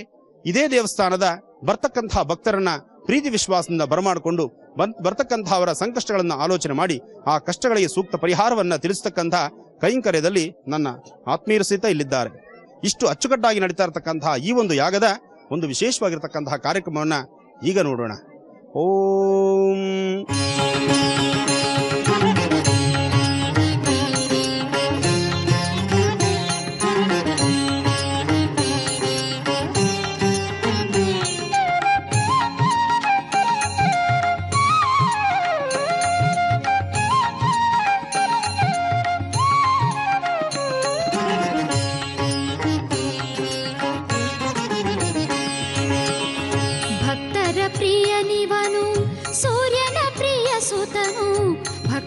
ಪ್ರಿಯನಿವನು ಸೂರ್ಯನ ಪ್ರಿಯ ಸುತನು ದಕ್ಷಿಣ ದಿಕ್ಕವನು ಸೌರಾಷ್ಟ್ರ ಧರೆಯವನು ಸ್ವಾಮಿ ಶನಿರಾಜನು ಸಂಕಷ್ಟದ ಹರನು ಸ್ವಾಮಿ ಶನಿರಾಜನು ಸಂಕಷ್ಟದ ಹರನು ಸ್ವಾಮಿ ಶನಿರಾಜನು.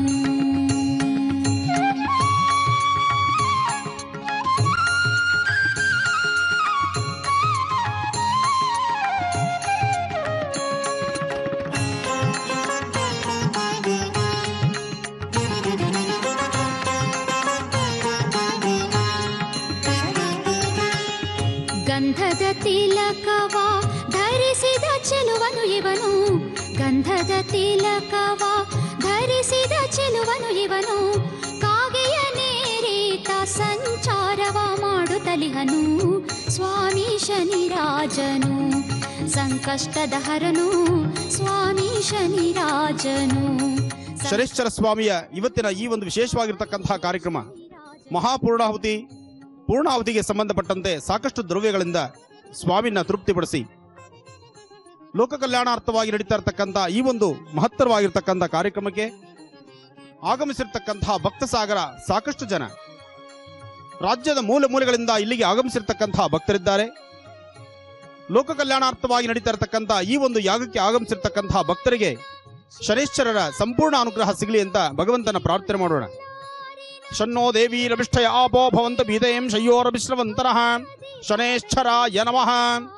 ನೀಲಾಂಜನ ಸಮಾಭಾಸಂ ರವಿಪುತ್ರಮಿಮಾಗ್ರಜಂ ಛಾಯಾ ಮಾರ್ತಾಂಡ ಸಂಭೂತಂ ತನ್ನಮಾಮಿ ಶನೇಶ್ವರಂ. ಈಗ ಸ್ವಾಮಿಯ ಉತ್ಸವವನ್ನ ಮಾಡೋಣ.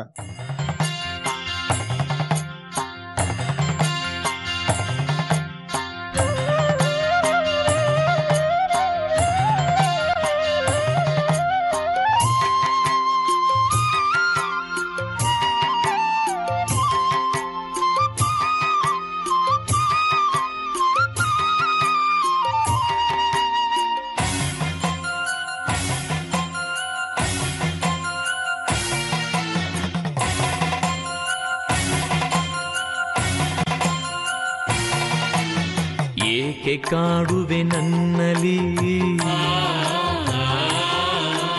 ಸ್ವಾಮಿ ಶ್ರೀ ಶನಿದೇವನೇ,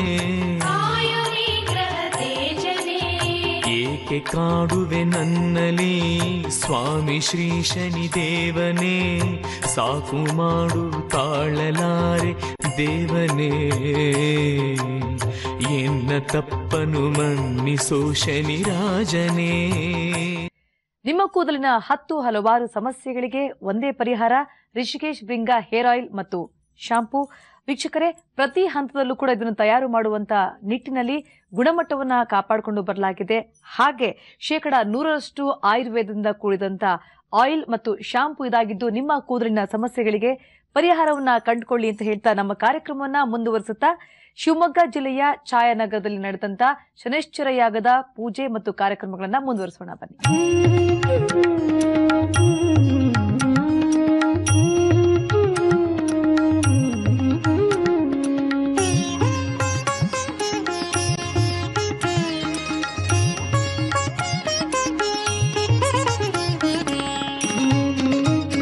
ಗ್ರಹಧೀಶ ಸ್ವಾಮಿ ಶನಿದೇವ, ಗ್ರಹಧೀಶ ಸ್ವಾಮಿ ಶನಿದೇವ, ಎನ್ನ ಗ್ರಹ ದೋಷ ನೀಗಿಸು ಪ್ರಭುವೇ, ಎನ್ನ ಗ್ರಹ ದೋಷ ನೀಗಿಸು ಪ್ರಭುವೇ, ನಿನ್ನ ಪಾದ ಸೇವೆಯ ನಾಗೈವೆ, ನಿನ್ನ ಸೇವೆ ಭಾಗ್ಯವಾ ಕೊಡು ವಿಭುವೆ.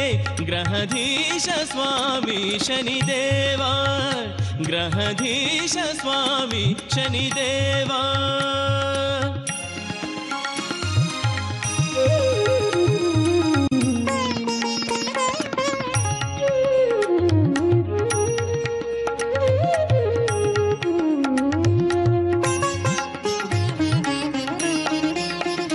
ನನ್ನ ಜೀವನ ಇಡುವೆ ಪಾದದಲ್ಲಿ, ನನ್ನ ಜೀವನ ಇಡುವೆ ಪಾದದಲ್ಲಿ, ನನ್ನನು ನೀ ಸಲಹು ಪ್ರೀತಿಯಲಿ, ನನ್ನನು ನೀ ಸಲಹು ಪ್ರೀತಿಯಲಿ. ಪರಮಾತ್ಮ ನಿನ್ನ ಕೃಪೆಯನ್ನು ತೋರು, ಪರಮಾತ್ಮ ನಿನ್ನ ಕೃಪೆಯನ್ನು ತೋರು, ಪರಮಾತ್ಮ ನಿನ್ನ ಕೃಪೆಯನ್ನು ತೋರು. ಶನಿದೇವ ಕರುಣಾಳು ದಯೆ ತೋರು, ಶನಿದೇವ ಕರುಣಾಳು ದಯೆ ತೋರು.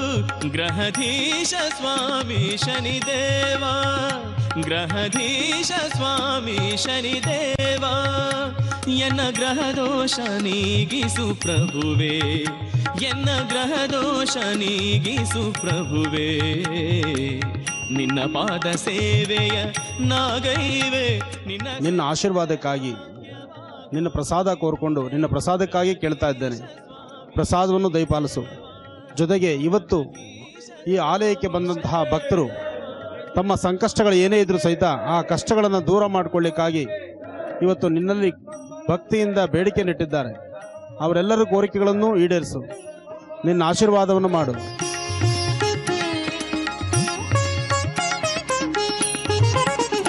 ನಿನ್ನ ನಾಮದ ಮಂತ್ರ ಸೊಗಸು, ನಿನ್ನ ನಾಮದ ಮಂತ್ರ ಸೊಗಸು, ನಮ್ಮಯ ಉಸಿರಲಿ ಹೆಸರಿರಿಸು, ನಮ್ಮ ಈ ಉಸಿರಲಿ ಹೆಸರಿರಿಸು. ನಿನ್ನ ನಾಮದ ಮಂತ್ರ ಸೊಗಸು, ನಿನ್ನ ನಾಮದ ಮಂತ್ರ ಸೊಗಸು. ತಮ್ಮ ಕೋರಿಕೆಗಳನ್ನು ಶೀಘ್ರವಾಗಿ ಸಿದ್ಧಿಸಿಕೊಳ್ಳೋದಕ್ಕೆ ಶ್ರದ್ಧಾಭಕ್ತಿಯಿಂದ ಅನುಷ್ಠಾನ ಮಾಡಬೇಕು. ನೀಲಾಂಜನ ಸಮಾಭಾಸಂ ರವಿಪುತ್ರಂ ಹಿಮಾಗ್ರಜಂ ಛಾಯಾ ಮಾರ್ತಾಂಡ ಸಂಭೂತಂ ತನ್ನಮಾಮಿ ಶನೇಶ್ಚರಂ. ಶನೇಶ್ವರರ ಅನುಗ್ರಹ ಪಡೆಯಲಿಕ್ಕಾಗಿ ಇವತ್ತಿನ ದಿವಸ ಛಾಯಾನಗರಕ್ಕೆ ನಾವು ಬಂದು ಪೂಜೆ ಎಲ್ಲ ಆದ ನಂತರ ಸ್ವಾಮಿನ ಪ್ರಸಾದ ಕೇಳಬೇಕು ಅಂತ ನಾವು ಪಟ್ಟಿಡ್ಕೊಂಡು ಕೂತ್ಕೊಂಡ್ವಿ. ಎಲ್ಲಿಂದೆಲ್ಲೋದ್ರೂ ಬಹಳ ಬೇಗ ಪ್ರಸಾದವಾಗ್ತಾ ಇದ್ದಿದ್ದು. ಇವತ್ತು ಪ್ರಸಾದ ತಡ ಆದರೂ ಪರವಾಗಿಲ್ಲ. ಇವತ್ತು ಭಗವಂತನ ಹತ್ರ ಶ್ರದ್ಧೆಯಿಂದ ಭಕ್ತಿಯಿಂದ ಈ ಮಾಡಿದಂತಹ ಅನುಷ್ಠಾನಕ್ಕೆ ಸಂಪೂರ್ಣವಾದಂತಹ ಫಲ ಬೇಕು. ಜೊತೆಗೆ ನಿನ್ನ ಕೃಪೆ ರಾಜ್ಯ ದೇಶದ ಮೇಲೆ ಸಮೃದ್ಧಿತನವಾಗಿರಬೇಕು. ಎಲ್ಲರ ಕೋರಿಕೆಗಳು ಶೀಘ್ರವಾಗಿ ಈಡೇರಬೇಕು. ಜೊತೆಗೆ ಯಾರೊಬ್ಬರ ಜಾತಕದ ಸಹಿತ ಕಾಡಾಟಗಳನ್ನು ಸಾಧ್ಯವಾದಷ್ಟು ಕಡಿಮೆ ಮಾಡಿ ಅವರವರ ಜಾತಕ ರೀತಿ ಎಲ್ಲರಿಗೂ ಮೋಕ್ಷವನ್ನು ದಯಪಾಲಿಸಬೇಕು. ಆ ಒಂದು ಪ್ರಶ್ನೆ, ಆ ಪ್ರಶ್ನೆಗೆ ಉತ್ತರ ನೀನು ಕೊಟ್ಟಂತ ಪ್ರಸಾದ. ಗ್ರಹಧೀಶ ಸ್ವಾಮಿ ಶನಿದೇವ, ಗ್ರಹಧೀಶ ಸ್ವಾಮಿ ಶನಿದೇವ.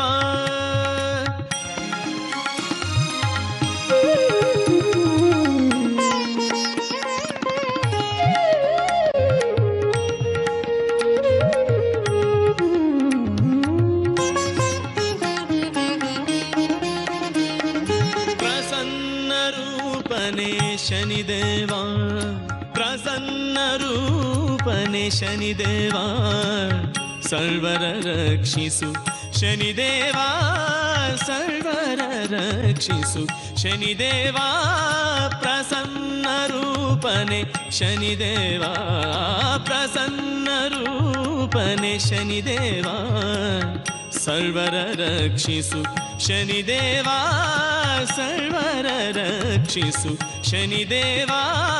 ನಮೋ ನಮಸ್ತೆ ದೇವದೇವ, ನಮೋ ನಮಸ್ತೆ ದೇವದೇವ, ನಮೋ ನಮಸ್ತೆ ದೇವದೇವ. ಗ್ರಹಗಣಭೂಷಣ ಸುಮಭಾವ, ಗ್ರಹಗಣಭೂಷಣ ಸುಮಭಾವ, ಗ್ರಹಧೀಶ ಸ್ವಾಮಿ ಶನಿದೇವ, ಗ್ರಹಧೀಶ ಸ್ವಾಮಿ ಶನಿದೇವ. ಎನ್ನ ಗ್ರಹದೋಷ ನೀಗಿಸು ಪ್ರಭುವೇ, ಎನ್ನ ಗ್ರಹದೋಷ ನೀಗಿಸು ಪ್ರಭುವೇ. ನಿನ್ನ ಪಾದ ಸೇವೆಯ ನಾಗೈವೆ, ನಿನ್ನ ಪಾದ ಸೇವೆಯ ನಾಗೈವೆ, ನಿನ್ನ ಸೇವೆ ಭಾಗ್ಯವಾ ಕೊಡು ವಿಭುವೆ. ಗ್ರಹಧೀಶ ಸ್ವಾಮಿ ಶನಿದೇವ, ಗ್ರಹಧೀಶ ಸ್ವಾಮಿ ಶನಿದೇವ, ಗ್ರಹಧೀಶ ಸ್ವಾಮಿ ಶನಿದೇವ.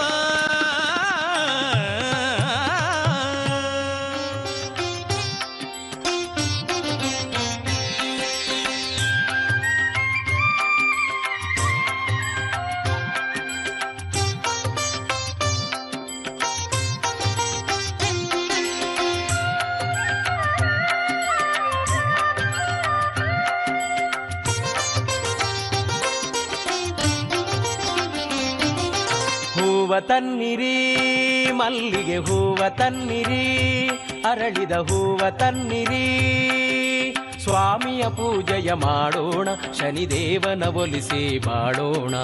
ಸ್ವಾಮಿಯ ಪೂಜೆಯ ಮಾಡೋಣ, ಶನಿದೇವನ ಒಲಿಸಿ ಬಾಳೋಣ. ಹೂವ ತನ್ನಿರಿ ಮಲ್ಲಿಗೆ ಹೂವ ತನ್ನಿರಿ, ಅರಳಿದ ಹೂವ ತನ್ನಿರಿ.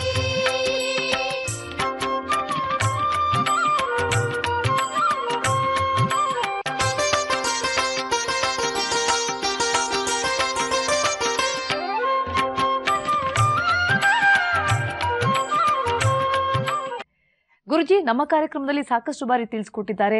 ವನಸಿರಿಗಳಿಂದ ಮಾಡಿದಂತ ಔಷಧವನ್ನ ಬಳಸಿದಾಗ ಸಾಕಷ್ಟು ಸಮಸ್ಯೆಗೆ ಪರಿಹಾರವನ್ನ ಕಂಡುಕೋಬಹುದು ಅಂತ. ಅಂಥದ್ದೇ ವನಸಿರಿಗಳಿಂದ ತಯಾರು ಮಾಡಿದಂತ ಒಂದು ದಿವ್ಯ ಔಷಧ ಅಂತಂದ್ರೆ ಅಮೃತ ಬಿಂದು. ಹೊಟ್ಟೆ ನೋವಿನ ಸಮಸ್ಯೆ ಆಗಿರ್ಬೋದು, ಹೊಟ್ಟೆ ಉರಿಯ ಸಮಸ್ಯೆ ಆಗಿರ್ಬೋದು, ಆಸಿಡಿಟಿಗೆ ಸಂಬಂಧಪಟ್ಟಂತ ಸಮಸ್ಯೆ ಅಥವಾ ಅಜೀರ್ಣದ ಸಮಸ್ಯೆ ಆಗಿರ್ಬೋದು, ಎಲ್ಲಾ ಸಮಸ್ಯೆಗಳಿಗೂ ಒಂದೇ ಪರಿಹಾರ ಅಂತಂದ್ರೆ ಅಮೃತ ಬಿಂದು. 1 ಸ್ಪೂನ್ ಅಮೃತ ಬಿಂದು ಸೇವಿಸಿ ನಿಮ್ಮ ಸಮಸ್ಯೆಗಳಿಗೆ ಪರಿಹಾರವನ್ನ ಕಂಡುಕೊಳ್ಳಿ ಅಂತ ಹೇಳ್ತಾ ಕಾರ್ಯಕ್ರಮವನ್ನ ಮುಂದುವರಿಸೋಣ ಅಲ್ವಾ ವೀಕ್ಷಕರೇ.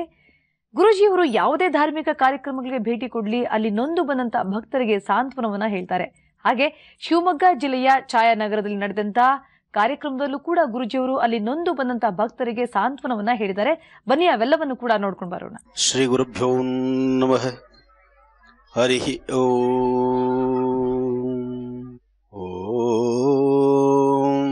ಗಂ ಗಣಪತಿ ನಮಃ. ನೀಲಾಂಜನ ಸಮಾಭಾಸಂ ರವಿಪುತ್ರಂ ಯಮಾಗ್ರಜಂ ಛಾಯಾಮಾರ್ತಾಂಡ ಸಂಭೂತಂ ತನ್ನಮಾಮಿ ಶನೇಶ್ಚರಂ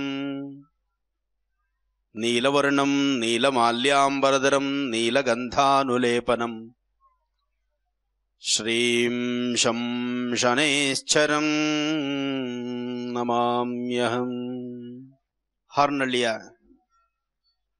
ಛಾಯಾನಗರದ ಶನೇಶ್ಚರನ ಸಾನ್ನಿಧ್ಯಕ್ಕೆ ಆಗಮಿಸಿರ್ತಕ್ಕಂಥ ಭಕ್ತ ಸಾಗರಕ್ಕೆ ಸಾಂಬ ಸದಾಶಿವನ ಸಂಪೂರ್ಣ ಅನುಗ್ರಹ ಆಗಲಿ ಅಂತ ನಾನು ಭಗವಂತನ ಪ್ರಾರ್ಥನೆ ಮಾಡ್ತೇನೆ. ನಮ್ಮ ಹಿಂದೂ ಧರ್ಮ ಇನ್ನೆಂಥದ್ದು ಅನ್ನೋದನ್ನ ನಾವು ಆಲೋಚನೆ ಮಾಡಬೇಕಿಲ್ಲಿ. ಒಂದು ಹೆಣ್ಣು ಸಂಸಾರದ ಕಣ್ಣು. ಒಂದು ಹೆಣ್ಣು ಆ ತಾಯಿ ಪಡ್ತಕ್ಕಂಥ ಕಷ್ಟಗಳಿದೆಯಲ್ಲ, ಅದು ಸಾಮಾನ್ಯವಾದ್ದಲ್ಲ. ಮನೆಯಲ್ಲಿ ಎಂಥ ಸುಖ ಸಂತೋಷ ಏನಿದ್ರು ಭಗವಂತ ಅದೆಲ್ಲವನ್ನು ಸಹಿತ ಆ ತಾಯಿಯ ಅಂಗೈಯಲ್ಲಿಟ್ಟು ಇದನ್ನ ನೀನು ಹೀಗೆ ನಡೆಸ್ಕೊಂಡು ಹೋಗ್ಬೇಕು ಅಂತ ಹೇಳಿ ರಥದ ಸಾರಥಿಯನ್ನಾಗಿ ಮಾಡಿಕೊಡಿಸಿದ್ದಾನೆ. ಹಾಗಾಗಿ ನಮ್ಮ ಭಾರತ ದೇಶದ ತಾಯಂದರಿಗೆ ಕಷ್ಟ ಸುಖದ ಅರಿವು ಅದನ್ನ ಒಂದು ನಾಣ್ಯದ ಎರಡು ಮುಖಗಳ ಹಾಗೆ ತೆಗೆದುಕೊಂಡಿದ್ದಾರೆ. ಕಷ್ಟ ಬಂದ್ರು ಹಾಗೆ ಸ್ವಾಗತಿಸ್ತಾರೆ, ಸುಖ ಬಂದ್ರು ಅದನ್ನ ಹಾಗೆ ಸ್ವಾಗತಿಸ್ತಾರೆ. ಆದ್ರೆ ಆ ಸಂಸ್ಕಾರದ ಅರಿವನ್ನ ಮನೇಲಿರ್ತಕ್ಕಂಥ ಮಕ್ಕಳು ಕಲ್ತ್ಕೊಳ್ಬೇಕು. ಈ ಧಾರ್ಮಿಕ ರಥಯಾತ್ರೆಗೆ ತಾವೆಲ್ಲರೂ ಸಹಿತ ಆಗಮಿಸಿದ್ದೀರಿ. ಗುರುಗಳು ಸದಾ ನಿಮ್ ಜೊತೆಲಿದ್ದಾರೆ. ಆನಂದ್ ಗುರೂಜಿ ಅವ್ರನ್ನ ನೋಡ್ಲಿಕ್ಕೆ ಬರ್ತಕ್ಕಂಥ ಅಭಿಮಾನಿ ದೇವರುಗಳು ನನ್ನ ಮನೆ ಬಾಗಿಲಿಗೆ ಬಂದ್ರು, ನನ್ನ ಆಶ್ರಮಕ್ಕೆ ಬಂದ್ರು. ದೇವರು ಆಯಾ ಕಾಲಕ್ಕೆ ಏನಿದೆಯೋ ಶಕ್ತಿ ಇರ್ತಕ್ಕಂಥದ್ದನ್ನ ಇಷ್ಟು ಕೊಟ್ಟು ಅವರನ್ನು ತೃಪ್ತಿಪಡಿಸಬೇಕು ಅನ್ನೋ ಧರ್ಮದಲ್ಲಿ ಬೆಳೀತಾ ಇರೋರು ನಾನು. ಯಾಕೆಂದ್ರೆ ಯಾರು ಅನ್ನ ಇಲ್ದಿರ ಯಾರ ಮನೆ ಬಾಗಿಲಿಗೆ ಬರೋದಿಲ್ಲ. ದೇವರು ಅವರವರಿಗೆ ಅವರ ತೃಪ್ತಿಯಾಗಿ ಕೊಟ್ಟಿರ್ತಾರೆ.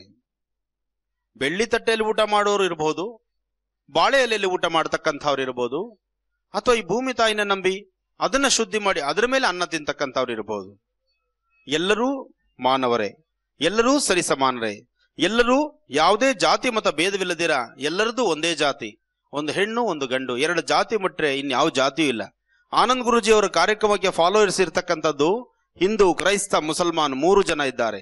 ಧರ್ಮೋ ರಕ್ಷತಿ ರಕ್ಷಿತಃ. ಅವರವರ ಧರ್ಮನ ನಾವು ಸಂರಕ್ಷಿಸಬೇಕು. ನಮ್ಮ ಧರ್ಮದೆಡೆ ನಮ್ಮ ಧರ್ಮ ಜಾಗೃತಿಯನ್ನು ನಾವು ಮಾಡಿ, ಇಂತಹ ಶ್ರೀಗಳು ಇವತ್ತಿನ ದಿವಸ ಯತೀಶ್ವರ ಶಿವಾಚಾರ್ಯರು ಹೇಳಿದ್ರು, ಧರ್ಮದ ಸಂಕೇತವಾಗಿ ನಡೀತಾ ಇರತಕ್ಕಂಥ 3 ದಿನಗಳ ಕಾರ್ಯಕ್ರಮ ಬಹಳ ಅದ್ದೂರಿತವಾಗಿ ನಡೀತಿದೆ. ನಿನ್ನೆ ನಡೆದಂತಹ ಕೆಂಡೋತ್ಸವದ ಕಾರ್ಯಕ್ರಮ ಬಹಳ ಅದ್ದೂರಿತವಾಗಿದೆ. ನಮ್ಮ ಹನುಮಂತಪ್ಪ ಅವರ ಮೇಲೆ ಗುರು ಸ್ವಾಮಿಗಳು ಶನೇಶ್ಚರ ಆವಾಹನೆಯಾಗಿ ಅವರು ಲೋಕ ಕಲ್ಯಾಣಾರ್ಥವಾಗಿ ಏನೆಲ್ಲ ಅನುಷ್ಠಾನಗಳನ್ನು ಮಾಡಬೇಕು ಅನ್ನೋ ಒಂದು ಹಿತನುಡಿಯನ್ನ ನುಡಿದಿದ್ದಾರೆ. ಅದರಂತೆ ನಾವು ಫಾಲೋಅಪ್ ಮಾಡಬೇಕು. ಆ ದಾರಿಯಲ್ಲಿ ನಡೆದರೆ ನಮ್ಮ ಜೀವನ ಬೆಳಕಾಗತ್ತೆ ಅಂತ ಹೇಳಿದ್ರು. ಗರ್ಭಗುಡಿಯಲ್ಲಿ ಹೋಗಿ ಸ್ವಾಮಿಗೆ ಮಂಗಳಾರತಿ ಮಾಡ್ತಿದ್ರೆ ನಾನೇ ನನ್ನ ಮೈ ಮರಿತಾ ಇದ್ದೇನೆ. ನಾನು ಏನ್ ಮಾಡ್ತಿದ್ದೀನಿ ಅನ್ನೋದ್ರ ಅರಿವು ನನಗಾಗ್ತಾ ಇಲ್ಲ. ಅಂತಹ ಶಕ್ತಿ ಸಾನ್ನಿಧ್ಯ ಇಲ್ಲಿದೆ. ಈ ಸಾನ್ನಿಧ್ಯದಲ್ಲಿ ನಾವು ಪಡ್ಕೊಳ್ಬೇಕಾದ್ದು ನಮ್ಮ ಸಂಕಷ್ಟಗಳನ್ನ, ನಮ್ಮ ಕಷ್ಟಗಳನ್ನ ಇನ್ನೊಬ್ಬರ ಮುಂದೆ ಕೈ ಚಾಚಬೇಕಾದ್ದಿಲ್ಲ. ತಲೆಯಲ್ಲಿ ಜ್ಞಾನವಿದೆ. ಈ ಜ್ಞಾನ ಮತ್ತು ಶಕ್ತಿ ಇವೆರಡರ ಮಧ್ಯದಲ್ಲಿ ಯುಕ್ತಿ ಅಂತಕ್ಕಂಥದ್ದನ್ನ ನೋಡಿಕೊಂಡು ಪ್ರತಿಯೊಬ್ಬರು ಸಹಿತ ಸ್ವಾಮಿಯ ಸಾನ್ನಿಧ್ಯದಲ್ಲಿ ಬಂದು ಭಕ್ತಿಯಿಂದ ನಾವು ಒಮ್ಮೆ ಪ್ರಾರ್ಥನೆ ಮಾಡಿದ್ರೆ ಸಾಕು. ಎಂತಹ ಅಸಾಧ್ಯವಾದಾದ್ರೂ ಬಂಡೆನ್ನ ಕರಗಿಸಿ ವಿಗ್ರಹ ಮಾಡೋ ಒಬ್ಬ ಶಿಲ್ಪಿಗೆ ಆತನಿಗಿನ್ನ ದೊಡ್ಡದ. ನಮ್ಮ ಕಷ್ಟಗಳನ್ನ ನಾವು ಬಗೆಹರಿಸ್ಕೊಳ್ಬೇಕಾದ್ರೆ ನಮ್ಮ ಸರಿಸಮಾನವಾಗಿರ್ತಕ್ಕಂಥ ವ್ಯಕ್ತಿಗಳ ಮಧ್ಯದಲ್ಲಿ ನಮ್ಮ ಕಷ್ಟಗಳನ್ನ ತೋಡ್ಕೊಂಡ್ರೆ ಏನ್ ಮಾಡ್ತಾರೆ ಗೊತ್ತಾ? ನೀವು ಕಷ್ಟ ಹೇಳುವಷ್ಟೊತ್ತು ಮಾತ್ರ ನಿಮ್ಮ ಕಣ್ಣುಗಳನ್ನು ನೋಡಿ ಸ್ಪಂದಿಸ್ತಾರೆ. ನೀವು ಸ್ವಲ್ಪ ಒಂದು ಹೆಜ್ಜೆ ದಾಟಿದ್ರೆ ನಿಮ್ಮನ್ನ ಆಡ್ಕೊಳ್ತಾರೆ. ಆ ಹೊತ್ತಿಗೆ ಅನ್ನ ತಿಂತಿರೋ ಇಲ್ವೋ, ಉಪವಾಸ ಇದ್ದೀರೋ, ಅಥವಾ ನೀವು ಹಸು ನೀಗಿಸ್ಕೊಳ್ಳೋದಕ್ಕಾಗ್ದಿರ ಒಂದು ಲೋಟ ನೀರು ಕುಡಿದು ಅಥವಾ ಮಜ್ಜಿಗೆ ಕುಡಿದು ಜೀವನನ್ನ ಆ ಕ್ಷಣಕ್ಕೆ ಹೊಟ್ಟೆ ಹಸುವನ್ನ ಮೇಲು ಮಾಡ್ಕೊಳ್ಬಹುದು. ಆದ್ರೆ ಆಡೋ ಮಾತಿದೆಯಲ್ಲಮ್ಮ, ಮಾತು ಆಡಿದ್ರೆ ಹೋಯ್ತು, ಮುತ್ತು ಹೊಡೆದ್ರೆ ಹೋಯ್ತು. ಸಂಸಾರದ ಗುಟ್ಟು ವ್ಯಾಧಿರೆಟ್ಟು ಅಂತ ಹೇಳ್ತಾರೆ. ನಿಮ್ಮ ಕಷ್ಟಗಳನ್ನ ಇನ್ನೊಬ್ಬರ ಹತ್ರ ಹೇಳಬಾರದು. ಇಂತಹ ಸಾನ್ನಿಧ್ಯಗಳಿದೆ. ಇಂತಹ ಪರಮ ಪವಿತ್ರವಾಗಿರ್ತಕ್ಕಂತಹ ಪುಣ್ಯಭೂಮಿ ಇದೆ. ಈ ಪುಣ್ಯಭೂಮಿನಲ್ಲಿ ಬಂದು ಇಲ್ಲಿ ನಿಮ್ಮ ಸಂಕಷ್ಟಗಳನ್ನು ಯಾರಿಗೂ ಹೇಳಬೇಕಾದ್ದಿಲ್ಲ. ಈ ಒಂದು ಭಾಗದ ಈ ಪ್ರಾಂತ್ಯದ ಮೂಲೆ ಯಾವುದೋ ಒಂದು ಮೂಲೆಯಲ್ಲಿ ಕೂತ್ಕೊಳ್ಳಿ. ಗರ್ಭಗುಡಿ ಹತ್ರ ಹೋಗಿ ನಿಲ್ಲಬೇಕಾದ್ದಿಲ್ಲ. ಸ್ವಾಮಿ ಒಳಗಿಲ್ಲ, ಸ್ವಾಮಿ ಮೂಲೆಗಳಲ್ಲೂ ಇದ್ದಾನೆ. ಇಲ್ಲಿರ್ತಕ್ಕಂಥ ಪ್ರತಿಯೊಂದು ಆಸ್ಥಾನದಲ್ಲಿದ್ದಾನೆ. ಯಾಕೆಂದ್ರೆ ನಾನು ಒಳಗಡೆ ಬರಬೇಕಾದ್ರೆ ಆ ಕಂಪನಗಳ ಎಫೆಕ್ಟ್ ಏನಿದೆ, ಇಲ್ಲಿ ಏನು ಆ ತಂತ್ರ ಭಾಗ ಇದೆ, ಅಲ್ಲಿ ಏನು ಇಂಥ ರಹಸ್ಯ ಇದೆ, ಇಷ್ಟು ಜನನ ಈ ಭಾಗದಲ್ಲಿ ಸೆಳಿಬೇಕಾದ್ರೆ ಆ ವಿಗ್ರಹಕ್ಕೆ ಏನ್ ಶಕ್ತಿ ಇದೆ ಅನ್ನೋದನ್ನ ನಾನು ಅರ್ಥಕೊಂಡೆ. ಇದು ಆನಂದ್ ಗುರೂಜಿ ಬರ್ತಾರೆ ಅಂದ್ರೆ ಬಂದಿರೋ ಜನ ಅಲ್ಲ. ಇಲ್ಲಿರ್ತಕ್ಕಂಥ ಸ್ವಾಮಿ ಕರೆಸ್ಕೊಂಡಿರ್ತಕ್ಕಂಥ ಜನ. ಆನಂದ್ ಗುರುಜಿ ಒಳಗೂ ಈ ಸ್ವಾಮಿ ನಿಂತಿದ್ದಾನೆ. ಆ ಸ್ವಾಮಿ ನಿಂತೆ ನಿಮ್ಮಗಳ ಹತ್ರ ಮಾತಾಡಿಸ್ತಾ ಇದ್ದಾನೆ. ಹಾಗಾಗಿ ಆನಂದ್ ಗುರುಜಿ ಹಿಂದೆ ಜನ ಇಲ್ಲ. ಆನಂದ್ ಗುರುಜಿ ಎಲ್ಲಿ ಹೋದ್ರು ಜನ ಎಲ್ಲಿರ್ತಾರೆ ಅಂದ್ರೆ, ಆನಂದ್ ಗುರುಜಿ ಹೋಗೋ ಕ್ಷೇತ್ರಗಳಲ್ಲಿ ಆ ಶಕ್ತಿ ಇದೆ. ಆ ಕ್ಷೇತ್ರಗಳಿಗೆ ಅವರು ಬರಮಾಡ್ಕೊಳ್ತಿದ್ದಾರೆ. ನಾನು ನಿಮ್ಮಂತೆ ಸಾಮಾನ್ಯ ಒಬ್ಬ ಮಾನವ. ಆದರೆ ಪ್ರತಿ ವೇದಿಕೆಗಳಲ್ಲೂ ನನ್ನ ನೀವು ಈಗೆಲ್ಲ ಮೇಲಿಟ್ಟು ಮಾತಾಡುವಾಗ ಒಂದು ಕ್ಷಣ ನಮ್ಮ ತಂದೆ ತಾಯಿ ಆಶೀರ್ವಾದ, ಇನ್ನೊಂದು ಒಂದು ವಿಗ್ರಹ ಆಗಬೇಕಾದ್ರೆ 10 ಹುಳಿಪೆಟ್ಟು ಅಂತ ಹೇಳ್ತಾರೆ. ಒಂದು 10,000 ಹುಳಿಪೆಟ್ಟು ಬಿದ್ದರೆ ಒಂದು ವಿಗ್ರಹ ಆಗತ್ತೆ. ಗರ್ಭಗುಡಿಯಲ್ಲಿರ್ತಕ್ಕಂಥ ಶನೇಶ್ವರನ ವಿಗ್ರಹ ಆಗಬೇಕಾದ್ರೆ ಎಷ್ಟು ಹುಳಿಪೆಟ್ಟು ಬಿದ್ದಿರ್ಬೋದು. ಆಚೆ ಕಡೆ ಇರ್ತಕ್ಕಂತಹ ದ್ವಾರಸ್ತಂಭ ಇರಬೇಕಾದ್ರೆ ಅದಕ್ಕೆ ಎಷ್ಟು ಹುಳಿಪೆಟ್ಟು ಬಿದ್ದಿರ್ಬೋದು. ನಾವು ಹತ್ಕೊಂಡು ಹೋಗೋತ್ತ ಮೆಟ್ಲುಗಳಿದೆಯಲ್ಲ ಅದಕ್ಕೆ ಎಷ್ಟು ಹುಳಿಪೆಟ್ಟು ಬಿದ್ದಿರ್ಬೋದು. ಮೆಟ್ಲಿಗೆ 25 ಏಟು ಬಿದ್ದಿದ್ರೆ ದ್ವಾರಕ್ಕೆ 100 ಏಟು ಬಿದ್ದಿದೆ. ಗರ್ಭಗುಡಿಯಲ್ಲಿರ್ತಕ್ಕಂಥ ವಿಗ್ರಹಕ್ಕೆ 1000 ಹುಳಿಪೆಟ್ಟು ಬಿದ್ದಿದೆ. ಆದ್ರೆ ನೋವು ತಡೆದಿರೋದು ಯಾವುದು? 1000 ಹುಳಿಪೆಟ್ಟು ತಿಂದಿರತಕ್ಕಂಥದ್ದೇ ನೋವು ತಡೆದಿರೋದು. ಹಾಗೆ ನಮ್ಮ ಭಾರತದ ಸ್ತ್ರೀಯರು, ಭಾರತ ದೇಶದ ಹೆಣ್ಣು ಮಕ್ಕಳಿಗೆ 1000 ಹುಳಿಪೆಟ್ಟು ತಿಂದೆ ಇವತ್ತಿನ ದಿವಸ ನೀವಿಷ್ಟು ಸಮಾಧಾನದಿಂದ ತೃಪ್ತಿಯಾಗಿ ಬಿಸಿಲು ಮಳೆ ಗಾಳಿ ಏನೂ ಇಲ್ದಿರ ತವ್ರ ಮನೆಯಲ್ಲಿದ್ದು, ತವ್ರ ಮನೆಯಲ್ಲಿರೋ ತನಕ ಯಾವ ಸಮಸ್ಯೆ ನಿಮಗೆ ಗೊತ್ತಿಲ್ಲ. ಏನ್ ಗೊತ್ತಿದೆ ಸಮಸ್ಯೆ ತವ್ರ ಮನೆಯಲ್ಲಿರೋ ತನಕ? ಏನಾದ್ರು ಗೊತ್ತಮ್ಮ? ಅಪ್ಪ ಅಮ್ಮ ದುಡಿದು ಇಷ್ಟು ಹಾಕ್ತಾರೆ, ಮನೇಲಿ ಇರೋದು ಬಿಡೋದು ಏನೋ ನೋಡ್ಕೊಳ್ತೀರಿ, ಆಯಾ ಕಾಲಕ್ಕೆ ನೀವು ಹೊಟ್ಟೆ ತುಂಬಿಸ್ಕೊಳ್ತೀರಿ. ತಂದೆ ತಾಯಿ ಅವ್ರು ಉಡ್ಲಿಕ್ಕೆ ವಸ್ತ್ರಗಳಿರುತ್ತೋ ಬಿಡುತ್ತೋ ಗೊತ್ತಿಲ್ಲ, ಆದ್ರೆ ಮಕ್ಕಳು ನಿಮ್ಮ ಮೈಯಂತೂ ತುಂಬಲಿಕ್ಕೆ ಬಟ್ಟೆ ಕೊಡಿಸಿರ್ತಾರೆ. ಇನ್ನು ಅಲ್ಲಿಂದ ಬಂದು ಗಂಡನ ಮನೆಗೆ ಬಂದ್ಮೇಲೆ ಅಲ್ಲಿ ಕಷ್ಟ ಇದೆಯಾ? ಗಂಡ ನಿಮ್ಮನ್ನ ಪ್ರೀತಿ ವಿಶ್ವಾಸದಲ್ಲೇ ನೋಡ್ಕೊಳ್ತಾರೆ, ಅತ್ತೆ ಮಾವ ಪ್ರೀತಿ ವಿಶ್ವಾಸದಲ್ಲೇ ನೋಡಿರ್ತಾರೆ. ಆದ್ರೆ ಮಧ್ಯದಲ್ಲಿರ್ತಕ್ಕಂತಹ ಇನ್ನೊಬ್ಬರ ಪ್ರವೇಶವಾದ್ರೆ ಅಲ್ಲಿ ನಿಮ್ಮ ಸಂಸಾರದಲ್ಲಿ ಹುಳಿ ಹಿಂಡದಂಗಾಗತ್ತೆ. ಅದಕ್ಕೆ ಅವಕಾಶ ಮಾಡ್ಕೋಬೇಡಿ. ತವ್ರ ಮನೆಯಲ್ಲಿ ತಂದೆ ತಾಯಿ ಮನೆಯಲ್ಲಿ ಹೆಣ್ಣುಮಕ್ಕಳು ನೀವೆಷ್ಟು ಸಾಮ್ರಾಜ್ಯದಿಂದ ಎಷ್ಟು ತೃಪ್ತಿಕರವಾದಂತ ಜೀವನ ಮಾಡಿದ್ದೀರೋ ಅದೇ ಜೀವನನ್ನ ಅತ್ತೆ ಮಾವನ ಮನೆಯಲ್ಲೂ ಮಾಡ್ಬೇಕು ನೀವು. ಅತ್ತೆ ಮಾವ ಖಂಡಿತ ಹೇಳ್ತೀನಿ, ಯಾರೊಬ್ರು ಕಟಕರಲ್ಲ. ನಿಮ್ಮನ್ನ ಆ ಮನೆಯಿಂದ ಈ ಮನೆಗೆ ತರಬೇಕಾದ್ರೆ ಆ ಒಂದು ಮದುವೆ ಅಂತಕ್ಕಂತಹ ಆ ಮಂಗಳವಾದ್ಯ, ಮಂಗಳಕರವಾದಂತಹ ಆ ಮಂಗಳವಾದಂತಹ ಮುಹೂರ್ತ ಭಾಗಗಳಲ್ಲಿ ಎಷ್ಟು ಪ್ರೀತಿ ವಿಶ್ವಾಸ ಇರುತ್ತೆ. ಅದಾದ 1-2 ದಿವಸಗಳಲ್ಲಿ ನಿಮ್ಮ ಕಣ್ಣುಗಳಲ್ಲಿ ನೀರು ಬರುತ್ತೆ. ನೀವು ನಿಮ್ಮ ಅತ್ತೆ ಮಾವನೇನೂ ಮಾತಾಡಿರಲ್ಲ. ನಿಮ್ಮ ಗಂಡನಲ್ಲಿ ನೀವು ತೋರಿಸೋ ಪ್ರೀತಿ ವಿಶ್ವಾಸದಲ್ಲಿ ಧಕ್ಕೆ ಇಲ್ಲ. ಕಷ್ಟ ಸುಖ ಎಲ್ಲವನ್ನೂ ಅರ್ತು ನೀವು ನೋಡ್ತಿರ್ತೀರಿ. ಆದ್ರೆ ಯಾರೋ 3ನೇವ್ರು ಪ್ರವೇಶ ಮಾಡ್ತಾರೆ, ಅವರಿಗೆ ಜಾಗ ಮಾಡಿಕೊಡ್ಬೇಡಿ. ಶಿವಮೊಗ್ಗ ಜಿಲ್ಲೆಯ ಛಾಯಾನಗರದಲ್ಲಿ ನಡೀತಾ ಇರುವಂತಹ ಕಾರ್ಯಕ್ರಮವನ್ನ ಮುಂದುವರಿಸೋಣ ಬನ್ನಿ. ನಿಮ್ಮ ಮುದ್ದಾದಂತ ಸಂಸ್ಕಾರ, ಆ ಒಂದು ಸಂಸಾರ ಅಂತಕ್ಕಂಥದ್ದನ್ನ ಅಂಗೈಲಿಟ್ಕೊಂಡು ಸಂಸ್ಕಾರದ ಅರಿವನ್ನ ನೀವು ತಂದುಕೊಂಡು ನಿಮ್ಮ ಸಂಸಾರವನ್ನ 4 ಗೋಡೆ ಮಧ್ಯದಲ್ಲಿ ಸುಭಿಕ್ಷಿತವಾಗಿ ಇಟ್ಕೊಂಡ್ರೆ ಖಂಡಿತ ಹೇಳ್ತೇನೆ ಯಾರಿಗೂ ತೊಂದರೆ ಆಗುದಿಲ್ಲ. ಆದ್ರೆ ನನ್ನ ಕಾರ್ಯಕ್ರಮಕ್ಕೆ ಕರೆ ಮಾಡತಕ್ಕಂತ ಹೆಣ್ಣು ಮಕ್ಕಳು ಸಾಕಷ್ಟು ಜನ ಗಂಡನಿಂದ ಸಮಸ್ಯೆ ಇರುವುದಿಲ್ಲ, ಅತ್ತೆ ಮಾವನಿಂದ ಸಮಸ್ಯೆ ಇರುವುದಿಲ್ಲ, ಆದ್ರೆ ಸಮಸ್ಯೆ ಇದೆ ಅಂತ ಫೋನ್ ಮಾಡ್ತಾರೆ. ಎಲ್ಲರೂ ಹೇಳ್ತಾರೆ, ಮೊನ್ನೆ ಯಾರೋ ಒಬ್ರು ಕಾಗದ ಬರೆದಿದ್ರು, ಹಲೋ ಅಂದ ತಕ್ಷಣ 2 ಮಾತಾಡಿ ನಮ್ಮ ಆಶ್ರಮ ಅಥವಾ ನಮ್ಮ ಆಫೀಸ್ ಅಡ್ರೆಸ್ ಒಂದು ತರಡೆ ಒಂದು ಫೋನ್ ಲೈನ್ ಕೊಟ್ಬಿಟ್ಟಿರ್ತಾರೆ, ಆ ಫೋನ್ ನಂಬರ್ ಕರೆ ಮಾಡಿ ನೀವು ಅಲ್ಲಿ ಬಂದು ಮಾತಾಡಿ ಅಂತ. ಆದ್ರೆ ನೀವು 1 ದಿವಸಕ್ಕೂ ನಿಮ್ಮ ಆಶ್ರಮ ಕರೆಯಲ್ಲ, ನಿಮ್ ಫೋನ್ ನಂಬರ್ ಕೊಟ್ಟಿಲ್ಲ, ನಿಮ್ ವಿಳಾಸ ಹೇಳೋದಿಲ್ಲ. ಇದು ನಮಗ್ ಸಮಸ್ಯೆ ಅನ್ಸತ್ತೆ, ಮತ್ತೆ ತೊಂದರೆ ಅನ್ಸತ್ತೆ, ಇನ್ನೊಂದು ನಮ್ಗೆ ನಿಮಗೆ ಒಂದು ಗೌರವ ಅಂತಾನು ಅನ್ಸತ್ತೆ ಅಂದ್ರು. ನನ್ನ ನಂಬರ್ ನಿಮಗೆ ಸಿಗೋದು ಬೇಡ, ನನ್ನ ವಿಳಾಸ ನಿಮಗೆ ಸಿಗೋದು ಬೇಡ, ನನ್ನ ಫೋನ್ ನಂಬರು ನನ್ನ ವಿಳಾಸ ನಿಮಗೆ ಬೇಡ, ಆದ್ರೆ ಆನಂದ್ ಗುರುಜಿಯವರಿಂದ ಪರಿಹಾರ ಸಿಕ್ಕಿದ್ರೆ ಸಾಕು. ಒಬ್ಬೊಬ್ಬರ ಕಾಯಕ ಒಂದೊಂದ್ ತರ. ಆದ್ರೆ ಸಮಸ್ಯೆ ಇದ್ದಾಗ ನಾವು ಹಾಕ್ತಕ್ಕಂತಹ ಹೆಜ್ಜೆ ಬಹಳ ಆಲೋಚನೆ ಮಾಡಿ ಹಾಕಬೇಕು. ನಮ್ಮ ಸುತ್ತಮುತ್ತ ಪರಿಸರದಲ್ಲಿ ಇರ್ತಕ್ಕಂತಹ ವನಸಿರಿಗಳಿಂದಲೇ ನಮ್ಮ ಸಮಸ್ಯೆನ ಬಗೆಹರಿಸ್ಕೊಳ್ಬೇಕು. ಸಮಸ್ಯೆಗೆ ಕೈ ಚಾರ್ಜಿ ನೀವು ಇನ್ನೊಬ್ಬರ ಹತ್ರ ಸಾಲ ಸೋಲ ಮಾಡಿ ಇನ್ನೊಬ್ಬರ ತೆಗೆದುಕೊಂಡು ಕೊಡ್ತಕ್ಕಂಥ ಹಣ, ಆ ಹಣ ಏನಾಗುತ್ತೋ ಅದು ಗೊತ್ತಿಲ್ಲ. ಆದ್ರೆ ಒಂದು ನಿಮ್ಮ ಸಮಸ್ಯೆಯಾಗೇ ಇರುತ್ತೆ. ಸಮಸ್ಯೆಗೆ ಮತ್ತಷ್ಟು ಸಮಸ್ಯೆನೂ ಸೇರ್ಕೊಳ್ಳುತ್ತೆ. ಸಾಲ ಮಾಡಿ ತರ್ತಕ್ಕಂಥ ಹಣ, ಅದಕ್ಕೆ ಬಡ್ಡಿ ಯಾರು ಕಟ್ಟೋದು? ಗುರುಗಳು ಕಟ್ತಾರ? ಅಂಗೈಯಲ್ಲಿ ದುಡ್ಡಿದ್ರೆ ಸಾಮ್ರಾಜ್ಯ. ಮನೆಯಲ್ಲಿ ನೀವು ತೆಗೆದುಕೊಳ್ಳೋದಕ್ಕೆ ಒಂದು ಸೀರೆ ತೆಗೆದುಕೊಳ್ಬೇಕಾದ್ರೆ ಆಲೋಚನೆ ಮಾಡಬೇಕು ಪರಿಸ್ಥಿತಿ. ಅಂತಹ ಕಾಲದಲ್ಲಿ ಗುರುಗಳಿಗೆ ಎಲ್ಲಿಂದ ಕೊಡ್ತೀರಿ? ಆದ್ರೆ ಅಂತಹ ಕಾಲದಲ್ಲೂ ಸಹಿತ ಒಂದು ಪರಿಹಾರ ಇದೆ. ಆ ಪರಿಹಾರನೇ ನೀವು ನಂಬಿರ್ತಕ್ಕಂತಹ ನಿಮ್ಮ ದೈವದ ಆರಾಧನೆ. ಫಸ್ಟ್ ನಿಮ್ಮ ಮನೆದೇವರನ್ನ ನಂಬಬೇಕು. ನೀವು ಯಾರನ್ನೂ ನಂಬೋದಲ್ಲ, ನಿಮ್ಮ ಮನೆದೇವರನ್ನ ನಂಬಬೇಕು. ನಿಮ್ಮನ್ನ ಸಾಕಿ ಸಲ್ಲತಕ್ಕಂಥದ್ದು, ಕಷ್ಟದಲ್ಲಿ ಕೈ ಹಿಡಿತಕ್ಕಂಥದ್ದು ನಿಮ್ಮ ಮನೆದೇವರು. 2ನೇದು, ಸಂಸಾರದಲ್ಲಿ ಏನೇ ಬಂದು ಒದಗತಕ್ಕಂಥ ಸಮಸ್ಯೆಗಳಾದ್ರೂ ಸಹಿತ ನೀವು ಫಸ್ಟ್ ಮನೇಲೆ ಕೂತು ಆಲೋಚನೆ ಮಾಡಬೇಕು. ಯಾತಕ್ಕೆ ಬರ್ತಿದೆ ಸಮಸ್ಯೆ, ಎಲ್ಲಿ ಪ್ರಾರಂಭ ಆಗ್ತಾ ಇದೆ ಈ ಸಮಸ್ಯೆ, ಅದ್ರ ಬಗ್ಗೆ ಚಿಂತನೆ ಮಾಡಬೇಕು. ಇಲ್ಲಿ ಊಟದ ರುಚಿ ಇಲ್ದಿದ್ದು ಮತ್ತೊಂದು ಕಡೆ ಊಟದ ರುಚಿ ಇದೆ ಅಂದ್ರೆ ಇಲ್ಲಿಗೂ ಅಲ್ಲಿಗೂ ಏನು ವ್ಯತ್ಯಾಸ ಇದೆ, ಆ ವ್ಯತ್ಯಾಸದ ರಹಸ್ಯವನ್ನು ನೀವು ಕಂಡುಕೊಳ್ಬೇಕು. ಹಾಗೆ ಸಂಸಾರದ ರಹಸ್ಯವನ್ನ ಯಾವುದೇ ಕಾರಣಕ್ಕೂ ಹೊರಗಡೆ ಹಂಚ್ಕೊಳ್ಬಾರದು. ಏನೇ ಬರಲಿ, ತವರು ಮನೆಯಿಂದ ಒಮ್ಮೆ ಗಂಡನ ಮನೆಗೆ ನೀವು ಪ್ರವೇಶ ಮಾಡಿದ ನಂತರ ಅಪ್ಪಿ ತಪ್ಪಿ ಸಹಿತ ಹಿಂದೆ ತಿರುಗಿ ನೀವೇನಾದ್ರು ಒಂದು ಹೆಜ್ಜೆ ಹಿಂದಕ್ಕಾಗಿ ನನಗೆ ತವರು ಮನೆ ಅಲ್ಲಿದೆ, ನನಗೆ ಸಂರಕ್ಷಣೆ ಮಾಡಕ್ ಒಂದು ಮನೆ ಇದೆ ಅಂತ ತಿಳ್ಕೊಂಡ್ರೆ ಅದು ನಿಮ್ಮ ದಡ್ಡತನ. ಯಾವಾಗ ತವ್ರ ಮನೆಯಲ್ಲಿ ತಂದೆ ತಾಯಿ ನಿಮಗೆ ಪಾಣಿಗ್ರಹಣವನ್ನು ಮಾಡಿಕೊಟ್ರು, ಯಾವಾಗ ನಿಮ್ಮನ್ನ ಕನ್ಯಾದಾನ ಮಾಡಿ ಇನ್ನೊಬ್ಬರ ಕೈಗೆ ನಿಮ್ಮನ್ನು ಇಟ್ಬಿಟ್ರು, ಅಲ್ಲಿಗೆ ನಿಮ್ಮ ತವ್ರ ಮನೆ ಕತೆ ಅಲ್ಲಿಗೆ ಮುಗೀತು ಅಲ್ವಾ. ವರ್ಷಕ್ಕೊಂದ್ಸತಿ ಹೋಗ್ಬೇಕು, ಕುಂಕುಮ ಕೊಡ್ತಾರೆ, ಏನೋ ಅವ್ರು ದೇವ್ರ ಶಕ್ತಿ ಕೊಟ್ಟಷ್ಟು ಒಂದು ಸೀರೆನೋ ಒಂದು ಕುಬ್ಸದ ಕಣನೋ ನಿಮ್ ತಂದೆ ತಾಯಿ ಯೋಗ್ಯದಾನುಸಾರ ಅವ್ರಿಗೆ ಏನ್ ಕೊಡ್ಬೇಕು ಅನ್ಸುತ್ತೋ ಅದು ಕೊಡ್ತಾರೆ.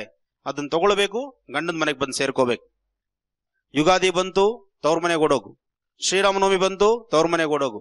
ಶನಿವಾರ ಭಾನುವಾರ ರಜಾ, ಕಟ್ಟು ಗಂಟು ಮೂಟೆ. ಗಂಡನ ಕತೆ ಏನು, ಅತ್ತೆ ಮಾವನ ಕತೆ ಏನು? ಜೊತೆಗೆ ನೀವು ಅರ್ಥ ಮಾಡ್ಕೊಳ್ಳೋದು ಯಾವಾಗ?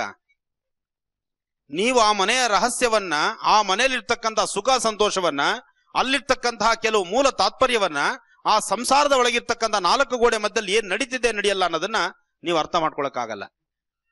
ಯಾವಾಗ ನೀವು ತಳ ಊರಿಲಿ ಕೂತ್ಕೊಳ್ತಿರೋ ಅಪ್ಪಿ ತಪ್ಪಿ ಇದು ಹೀಗಾಗಿಲ್ಲ ಆದ್ರೂ ಒಂದು ಕಿವಿ ಮಾತು, ನಿಮ್ಮ ಪತಿದೇವರು ಅಥವಾ ನಿಮ್ಮ ಅತ್ತೆ ಮಾವನೋ ನಮ್ಮ ಸೊಸೆ 3 ದಿವಸಕ್ಕೂ ಓಡೋಗ್ತಾಳೆ ಅಂತಲೋ, ಅಥವಾ ನನ್ನ ಹೆಂಡತಿ 3 ದಿವಸಕ್ಕೂ ತವ್ರ ಮನೆಗೆ ಓಡೋಗ್ತಾಳೆ ಅಂತಲೋ ಅವ್ರ ಮನ್ಸಲ್ಲ ಅದ್ ಬಂದ್ರೆ ಅದಕ್ಕೆ ಫಸ್ಟ್ ಕಡಿವಾಣ ಹಾಕ್ಬಿಡ್ಬೇಕು.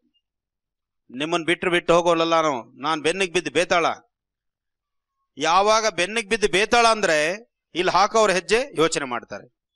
ಆದ್ರೆ ಹೆಣ್ಣು ಮಕ್ಕಳು ಎಲ್ಲೋ ಒಂದು ಕಡೆ ತವರಿನ ಗೀಳನ್ನ ಇಟ್ಕೊಂಡು ನಿಮ್ ಸಂಸಾರನ ಹಾಳು ಮಾಡ್ಕೊಳ್ತೀರಿ. ತವ್ರ ಮನೆಗೆ ಹೋಗ್ಬೇಕು, ಹೋಗ್ಬಾರ್ದಂತಲ್ಲ. ತಂದೆ ತಾಯಿ ಪ್ರೀತಿ ವಿಶ್ವಾಸ ಬೇಕು, ಅದು ಬೇಡ ಅಂತಲ್ಲ. ಆದ್ರೆ ಅದನ್ನ ದೂರದಲ್ಲಿ ನಿಂತು ನೋಡ್ಬೇಕು. ಹಾಗೆ ತಂದೆ ತಾಯಂದ್ರು ಇವತ್ತಿನ ದಿವಸ ನೀವು ನಿಮ್ಮ ಮನೆ ಮಕ್ಕಳನ್ನ, ಹೆಣ್ಣು ಮಕ್ಕಳು 3 ದಿವಸಕ್ಕೂ ಮನೆ ಕರೆಸ್ಕೊಳ್ಳುವಂಥದ್ದು ಮಹಾಪರಾಧ. ಹೆಣ್ಣು ಮಕ್ಕಳು ಏನಾದ್ರು ಕಷ್ಟ ಸುಖ ಹೇಳಿದ್ರೆ ಅವ್ರಿಗೆ ಸಮಾಧಾನ ಮಾಡಬೇಕು, ಅವ್ರಿಗೆ ಧೈರ್ಯ ತುಂಬಬೇಕು.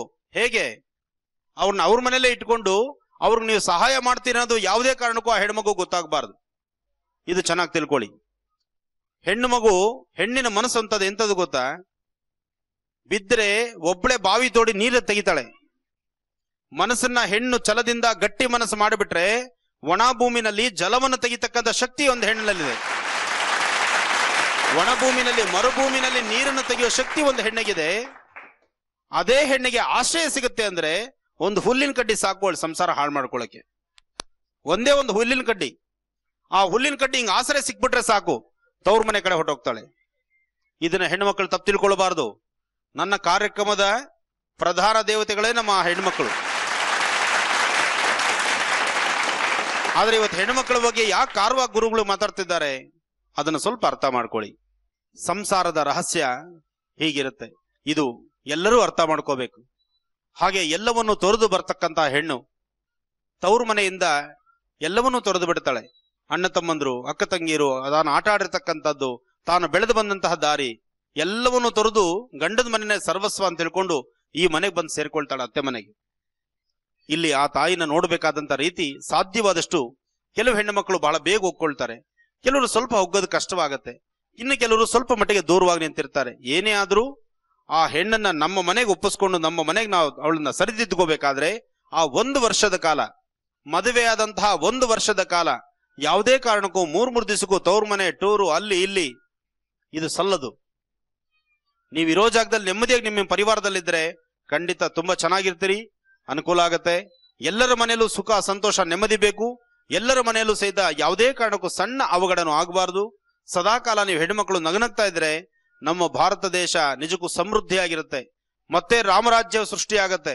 ರಾಮ ಹುಟ್ಟಿದ್ದು ಅಸುರರ ಸಂಹಾರಕ್ಕೋಸ್ಕರ, ರಾವಣನ ಸಂಹಾರಕ್ಕೆ ರಾಮ ಹುಟ್ಟಿದ್ದಾನೆ ಅಂತಲ್ಲ, ಅಸುರರ ಸಂಹಾರ ಅಂತ ನಾವು ತಿಳ್ಕೊಳ್ಬೇಕಾಗಿದೆ. ನಮ್ಮಲ್ಲಿ ಎಲ್ಲಿ ದುಷ್ಟತನ ಇರುತ್ತೋ ಅದನ್ನ ಸಂಹಾರ ಆಗಬೇಕು. ನಮ್ಮಲ್ಲಿ ಯಾವಾಗ ಧರ್ಮದ ಮಾರ್ಗದಡೆ ನಾವು ನಡಿತೀವೋ ನಮ್ಮ ಜೀವನ ಪಾವನವಾಗತ್ತೆ.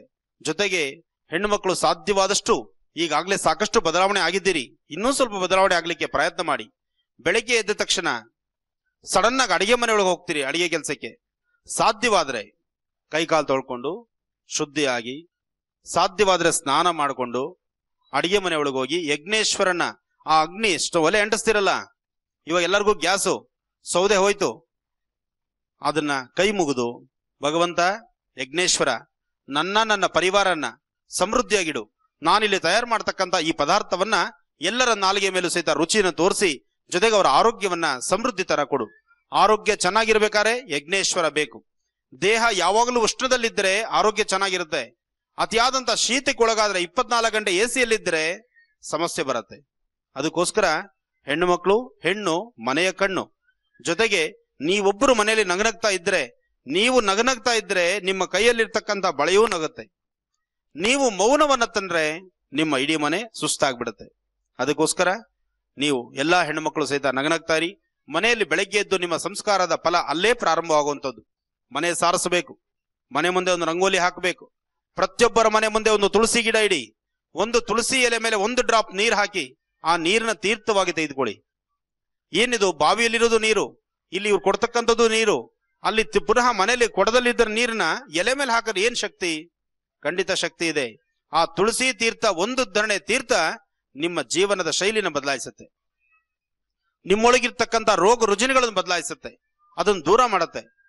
ಏಕೆಂದ್ರೆ ಆ ಎಲೆ ಮೇಲೆ ಇರ್ತಕ್ಕಂತಹ ಇಬ್ಬರಿ ಬಿದ್ದಿರುತ್ತಲ್ಲ ರಾತ್ರಿ ಎಲ್ಲ, ಅದರ ಮೇಲೆ ನೀವು ಒಂದು ಉದ್ಧರಣೆ ನೀರನ್ನು ಹಾಕಿ ಅದನ್ನ ತೀರ್ಥವಾಗಿ ತೆಗೆದುಕೊಂಡ್ರೆ ನಿಮ್ಮ ದೇಹದಲ್ಲಿ ಇರ್ತಕ್ಕಂತಹ ರೋಗ ರುಜಿನಗಳು ದೂರ ಆಗುತ್ತೆ. ಅಷ್ಟೇ ಅಲ್ದಿರ ಪ್ರತಿಯೊಬ್ಬ ಹೆಣ್ಣು ಮಕ್ಕಳು ಇತ್ತೀಚೆಗೆ ಅರಶಿನ ಮರಿತಾ ಇದ್ದೀರಿ. ಸ್ವಲ್ಪ ಒಂದು 60-70 ವರ್ಷದವರ ಮುಖ ನೋಡಿ, ನಿಮ್ಮ ಮುಖಗಳನ್ನು ನೋಡಿ. ಬೇಕು ನಿಮ್ಮ ಅಲಂಕಾರ, ನಾನ್ ಬೇಡ ಅಂತ ಹೇಳೋದಿಲ್ಲ. ಆದ್ರೆ ಅರಶಿನ ಸ್ನಾನಕ್ಕೆ ಹೋಗ್ಬೇಕಾದ್ರೆ ಬಚ್ಚಲ ಮನೇಲಿ ಇಷ್ಟು ಅರಶಿನ ಇಟ್ಕೊಳ್ಬೇಕು ನೀವು. ಆ ಅರಶಿನ 2 ಗಲ್ಲಕ್ಕೆ ಹಚ್ಚಬೇಕು, ಎದೆಗೂಡಿಗೆ ಹಚ್ಚಬೇಕು, ಅಂಗೈಗೆ ಅರಶಿನ ಹಚ್ಚಬೇಕು. ಯಾತಕ್ಕಾಗಿ? ಅಡಿಗೆ ಮನೇಲಿ 24 ಗಂಟೆ ನೀರ್ ಹತ್ರ ಕೆಲಸ ಮಾಡ್ತಿರಲ್ವಾ, ನಿಮ್ಮ ಆರೋಗ್ಯ ಕೆಡುತ್ತೆ. ಆ ಆರೋಗ್ಯನ ಕೆಡಬಾರ್ದು ಅಂದ್ರೆ ಅರಶಿನ ಉಪಯೋಗಿಸಬೇಕು. ಅಷ್ಟೇ ಅಲ್ದಿರ 2 ಗಲ್ಲಗಳಲ್ಲಿ ಅರಶಿನ ಇದ್ರೆ ನಿಮ್ಮ ಮುಖದ ವರ್ಚಸ್ಸು ನಿಮಗೆ ಗೊತ್ತಿಲ್ದಿರ ಲಕ್ಷ್ಮಿ ಕಳೆ ಬರುತ್ತೆ. ಪರಪುರುಷರು ನಿಮ್ಮನ್ನ ನೋಡಿ ಇನ್ನೊಂದು ದೃಷ್ಟಿಯಲ್ಲಿ ನೋಡಬಾರದು ಅಂದ್ರೆ ಇಂತಹ ಅನುಷ್ಠಾನಗಳನ್ನ ನೀವು ಫಾಲೋ ಮಾಡಬೇಕು. ಇನ್ನೊಬ್ಬ ಪರಪುರುಷರು ನಿಮ್ಮ ಮುಖಗಳನ್ನು ನೋಡಿದಾಗ ನಿಮ್ಮನ್ನು ನೋಡಿದ್ರೆ ಸಾತ್ವಿಕವಾದಂತಹ ದೈವಿ ಕಳೆ ಇರಬೇಕು. ಆ ದೈವಿ ಕಳೆ ಇತ್ತು ಅಂದ್ರೆ ತಾನಾಗ್ ತಾನು ಒಂದು ಕೈ ಮುಗಿಬೇಕು ಅನ್ನೋ ಒಂದು ಭಾವನೆ ಬರುತ್ತೆ. ನಮ್ಮಲ್ಲಿ ಪ್ರಚೋದನಾಕಾರಿ ಶಕ್ತಿನ ನಾವು ತೋರಿಸೋದ್ರಿಂದ ಇಲ್ಲದ ಅಚಾತುರ್ಯಗಳಾಗುತ್ತೆ. ಇವತ್ತು ನಮ್ಮ ಮನೆ ಹೆಣ್ಣು ಮಕ್ಕಳಿಗೆ ಶಾಲಾ ಕಾಲೇಜಿಗೆ ಕಳಿಸ್ಬೇಕಾದ್ರೂ ಸಹಿತ ಯಾತಕ್ಕಾಗಿ ಮೈ ತುಂಬಾ ಬಟ್ಟೆ ಬೇಕು, ಯೂನಿಫಾರ್ಮ್ ಕರೆಕ್ಟ್ ಆಗಿರ್ಬೇಕು. ಯೂನಿಫಾರ್ಮ್ ನ ಸಾಧ್ಯವಾದಷ್ಟು ಶಾಲೆಗಳಲ್ಲೂ ಸಹಿತ ಈ ಧ್ವನಿ ನಾನು ಎತ್ತಿದ್ದೀನಿ ಆಲ್ರೆಡಿ. ಪ್ರತಿಯೊಬ್ಬರು ಶಾಲೆ ಕಳಿಸ್ಬೇಕಾದ್ರೆ ಮೈ ತುಂಬ ಬಟ್ಟೆ ಹಾಕಿ ಕಳಿಸಿ. ಯಾಕೆ? ಮೊಣಕಾಲ ಮೇಲೆ ಬಟ್ಟೆ ಹಾಕಿದ್ರೆ ಮಾತ್ರ ಜ್ಞಾನ ಬರುತ್ತೆ, ಮೈ ತುಂಬ ಬಟ್ಟೆ ಹಾಕಿದ್ರೆ ಜ್ಞಾನ ಬರೋದಿಲ್ವಾ? ಇಂತಹ ಒಂದು ಅನಿಷ್ಟ ಪದ್ಧತಿಗಳಿದ್ರೆ ಅದನ್ನು ದೂರ ಮಾಡೋಣ. ಶಿವಮೊಗ್ಗ ಜಿಲ್ಲೆಯ ಛಾಯಾನಗರದಲ್ಲಿ ನಡೀತಾ ಇರುವಂತಹ ಶನೈಶ್ಚರ ಯಾಗದ ಅದ್ಧೂರಿಯುತ ಕಾರ್ಯಕ್ರಮವನ್ನ ಮುಂದುವರಿಸೋಣ ಬನ್ನಿ. ಇನ್ನ ಮಕ್ಕಳಾಗ್ಲಿಲ್ಲ ಅಂತ ಹೇಳ್ಬಿಟ್ಟು ನನ್ನನ್ನ ದೂರನೇ ಇಟ್ರು ಎಲ್ರು. ನನ್ ಗಂಡ ಮಾತ್ರ ನನ್ನ ಚೆನ್ನಾಗೆ ನೋಡ್ಕೊಂಡ್ರು. ಇವಾಗ 8ನೇ ವರ್ಷ ನಡೀತಾ ಇದೆ ಗುರುಜಿ. ನನಗಿನ್ನ ಮಕ್ಕಳು ಆಗ್ಲಿಲ್ಲ, ಅವ್ರ ಜೊತೆ ಹೊಂದ್ಕೊಳಕ್ಕೂ ಆಗ್ತಾ ಇಲ್ಲ. ನನಗೆ ಮನೆಯವ್ರ ಜೊತೆ ಇರ್ಬೇಕು, ಎಲ್ಲ ಕುಟುಂಬದಲ್ಲಿ ಇರ್ಬೇಕು ಅಂತ ಆಸೆ ಇದೆ. ನನ್ನ ಗರ್ಭಕೋಶದಲ್ಲಿ ಏನೋ ತೊಂದರೆ ಇದೆ ಅಂತ ಹೇಳಿದ್ರು. ಮಣಿಪಾಲಲ್ಲಿ ಹೋಗ್ಬಿಟ್ಟು ಲ್ಯಾಪ್ರೋಸ್ಕೋಪಿ ಅಂತ ಮಾಡಿಸ್ಕೊಂಡ್ ಬಂದೆ. ಓಪನ್ ಸರ್ಜರಿ ಮಾಡಿದ್ರು ಗುರುಜಿ. ಮತ್ತೆ ಆಪರೇಷನ್ ಮಾಡಿಸ್ಬೇಕು ಅಂತ ಹೇಳ್ತಾ ಇದ್ದಾರೆ. ನನ್ ಮಾಡಿಸ್ಕೊಳ್ಳೋ ಅಷ್ಟು ಶಕ್ತಿ ಇಲ್ಲ ಗುರುಜಿ ನಂಗೆ. ಚಿಂತೆ ಮಾಡ್ಬೇಡ ತಾಯಿ, ಎಲ್ಲರೂ ಕಿವಿಗೊಟ್ಟು ಕೇಳಿ. ನೀವು ಮಾಡ್ತಾ ಇರ್ತಕ್ಕಂತಹ ಒಂದು ತಪ್ಪು ಇನ್ನು 7 ಜನ್ಮಕ್ಕಾಗುವಷ್ಟು ಮೂಟೆ ಕಟ್ಕೊಳ್ತಿದ್ದೀರಿ. ಈ ತಪ್ಪನ್ನ ಯಾರೇ ಇವತ್ತು ಮಾಡ್ತಿದ್ರು ಸಹಿತ ಈಗಿಂದೀಗಲೇ ಈ ಕ್ಷಣದಲ್ಲಿ ನೀವು ಆ ತಪ್ಪನ್ನು ತಿದ್ದುಕೊಳ್ಳಿಲ್ಲ ಅಂದ್ರೆ ಖಂಡಿತ ಹೇಳ್ತೇನೆ, ಜನ್ಮಾಂತರಕ್ಕೂ ಸಹಿತ ಹೆಗಲ್ ಮೇಲೆ ಮೂಟೆ ಇಟ್ಕೊಳ್ತೀರಿ, ಪಡಬಾರದು ಬಾಧೆ ಪಡ್ತೀರಿ. ಯಾವುದೇ ಹೆಣ್ಣು ಮಕ್ಕಳಿಗಾಗ್ಲಿ ಮಕ್ಕಳಾಗಿಲ್ಲ ಅಂದಾಗ ಅವ್ರನ್ನ ನಿಕೃಷ್ಟವಾಗಿ ನೋಡ್ತಕ್ಕಂಥದ್ದು, ಅವ್ರನ್ನ ದೂರ ಇಡ್ತಕ್ಕಂಥದ್ದು, ಆ ಮಕ್ಕಳಿಗೆ ಸಣ್ಣ ಮಕ್ಕಳನ್ನ ಮುಟ್ಟದಕ್ಕೆ ಕೊಡದಿರ ಇರ್ತಕ್ಕಂಥದ್ದು, ಇಂಥ ಮಹಾಪರಾಧಗಳನ್ನು ಮಾಡಬೇಡಿ. ಜನ್ಮತಃ ಯಾರು ಬಂಜೇರಲ್ಲ, ಜನ್ಮತಃ ಯಾರು ಅವರಿಗೆ ಗರ್ಭದಲ್ಲಿ ಗರ್ಭ ನಿಲ್ದಿರ ಇರದಕ್ಕಾಗೋದಿಲ್ಲ. ಇಲ್ಲಿ ಗರ್ಭ ನಿಲ್ಲಿಲ್ಲ ಅಂದ್ರೆ 2 ಅರ್ಥ ಇದೆ. ಒಂದು, ಗಂಡನಲ್ಲೂ ಸಮಸ್ಯೆ ಇರಬಹುದು ಅಥವಾ ಹೆಣ್ಣಲ್ಲೂ ಸಮಸ್ಯೆ ಇರಬಹುದು. ಗಂಡಲ್ಲಿ ಸಮಸ್ಯೆ ಇದ್ದಾಗ, ತನ್ನ ಮಗನಲ್ಲಿ ಸಮಸ್ಯೆ ಇದ್ದಾಗ ಆ ತಾಯಿ ಯಾಕೆ ಆಲೋಚನೆ ಮಾಡಬಾರದು? ಆ ತಾಯಿಯೂ ಒಂದು ಹೆಣ್ಣಾಗಿದ್ದಾಗ ಅಥವಾ ಆ ಪರಿಸರದಲ್ಲಿರ್ತಕ್ಕಂಥ ಪ್ರತಿಯೊಬ್ಬರು ಸಹಿತ ಚಿಂತನೆ ಮಾಡಬೇಕು. ಮಕ್ಕಳಾಗಿಲ್ಲ, ಮನೇಲಿರ್ತಕ್ಕಂಥ ಸಂತಾನವನ್ನೇ ಸಹಿತ ಒಬ್ಬರು ನೋಡ್ಕೊಂಡು ಮಕ್ಕಳಾಗ್ಲಿ ಅವ್ರ ಮಕ್ಕಳೇ ಈ ಮಕ್ಕಳು ಅಂತ ತಿಳ್ಕೊಳ್ಳುವಂಥದ್ದು ಧರ್ಮ ಇದೆ. ಆದ್ರೆ ಯಾವುದೇ ಕಾರಣಕ್ಕೂ ಮಕ್ಕಳಾಗದಿರತಕ್ಕಂತಹ ತಾಯಿಯಂದ್ರನ್ನ, ಮಕ್ಕಳಾಗದಿರತಕ್ಕಂತಹ ಹೆಣ್ಣು ಮಕ್ಕಳನ್ನ ಅಪ್ಪಿತಪ್ಪಿ ನೀವು ದೂಷಣೆ ಮಾಡೋದು, ಅವ್ರನ್ನ ಕೆಟ್ಟ ದೃಷ್ಟಿಯಲ್ಲಿ ನೋಡೋದು, ಅವ್ರ ಕೈಲಿ ಮಕ್ಕಳನ್ನ ಕೊಡದಿರ ಇರ್ತಕ್ಕಂಥದ್ದು, ಅಂತ ಅಪ್ಪಿತಪ್ಪಿ ಆ ಮಕ್ಕಳು ಏನಾದ್ರು ಬಂದು ಇನ್ನೊಬ್ಬ ಮಕ್ಕಳನ್ನ ಮುಟ್ಟಿದ್ರೆ ಸಡನ್ ಆಗಿ ಮಕ್ಕಳನ್ನ ಕೈಯಿಂದ ಕಿತ್ಕೊಳ್ಳೋದು, ಅಥವಾ ಯಾವ್ದಾದ್ರು ಕಾರ್ಯಕ್ರಮಗಳಿಗೆ ಅವ್ರು ಆಹ್ವಾನ ಕೊಟ್ಟು ಅವ್ರು ಬಂದಾಗ ಅವ್ರ ಮುಂದೆ ಸಣ್ಣ ಪುಟ್ಟ ಮಕ್ಕಳನ್ನ ಕರ್ಕೊಂಡು ಹೋಗ್ದಿರತಕ್ಕಂಥದ್ದು ಇಂಥ ಮಹಾಪರಾಧ ಮಾಡಿದ್ದೇ ಆದ್ರೆ ಇವತ್ತು ನೀವು ಪರವಾಗಿಲ್ಲ, ಇವತ್ತು ನಿಮ್ಮ ದೇಹದಲ್ಲಿ ಶಕ್ತಿ ಇದೆ, ನಿಮ್ಮ ಮುಂದೆ ಮಕ್ಕಳಿದೆ, ನಾಳೆ ತಿರುಗಿ ಬಿದ್ರೆ ನೀವು ಇದನ್ನೇ ಅನುಭವಿಸ್ತೀರಿ. ಯಾವುದೇ ಕಾರಣಕ್ಕೂ ಇನ್ನೊಬ್ಬ ಹೆಣ್ಣು ಮಗಳ ಮನಸ್ಸನ್ನು ನೋಯಿಸಬಾರದು, ಅದು ಮಹಾಪರಾಧ. ಆದ್ರೆ ತಾಯಿ, ಇದು ಸಾರ್ವತ್ರಿಕವಾಗಾಯ್ತು. ಈಗ ನಾನು ತಿಳಿಸ್ತಾ ಇದ್ದೀನಿ ಕೇಳಮ್ಮ. ನಿನ್ನ ಸ್ವರತರಂಗ ಪ್ರಕಾರ ಇಷ್ಟೊತ್ತು ನೀನು ಮಾತಾಡೋದಲ್ಲ, ನಿನ್ ಕಷ್ಟ ನನ್ನ ಮುಂದೆ ಹೇಳ್ಕೊಂಡಿದ್ದೆ ತಾಯಿ. ನಾನು ಹೇಳ್ತಾ ಇದ್ದೇನೆ, ಖಂಡಿತ ನಿನ್ನ ಗರ್ಭ ನಿಲ್ಲುತ್ತೆ, ಖಂಡಿತ ನಿನ್ನ ಗರ್ಭ ನಿಂದೇ ನಿಲ್ಲುತ್ತೆ. ಶನೇಶ್ವರನ ಸಂಪೂರ್ಣ ಅನುಗ್ರಹ ನಿನಗಿದೆ. ನಿಮ್ಮ ಮನೆಯಲ್ಲಿ ನಿಮ್ಮ ಪರಿವಾರ ಪೂರ್ತಿ, ನೀವು, ನಿಮ್ಮ ಯಜಮಾನರು, ನಿಮ್ಮ ಅತ್ತೆ ಮಾವ ಎಲ್ಲರೂ ಸಹಿತ ಸಂತೋಷದಿಂದ ಇರ್ತೀರಿ. ಆದ್ರೆ ಯಾವುದೇ ಕಾರಣಕ್ಕೂ ಮನಸ್ಸನ್ನ ಅಲಗ್ ಮಾಡ್ಕೋಬೇಡ. ಇನ್ನೊಂದ್ಸತಿ ಆಪರೇಷನ್ ಅಂತ ಹೇಳಿದಾರಲ್ಲ, ಆಪರೇಷನ್ ತನಕ ಹೋಗ್ಬೇಡ. ಇನ್ನು 4 ತಿಂಗಳು ವೇಟ್ ಮಾಡಮ್ಮ. ಇನ್ನು 4 ತಿಂಗಳು ನೀನು ಕಾದಿದ್ದೆ ಆದ್ರೆ ಖಂಡಿತ ನಿನ್ನ ಗರ್ಭ ನಿಂತೇ ನಿಲ್ಲುತ್ತೆ. ಅಧೈರ್ಯ ಪಡಬೇಡ, ಆಯ್ತಮ್ಮ? ಒಳ್ಳೇದಾಗ್ಲಿ ಮಗು, ಚೆನ್ನಾಗಿರ್ತಾಯಿ. ನಮಸ್ತೆ ಗುರೂಜಿ. ಹೇಳಮ್ಮ.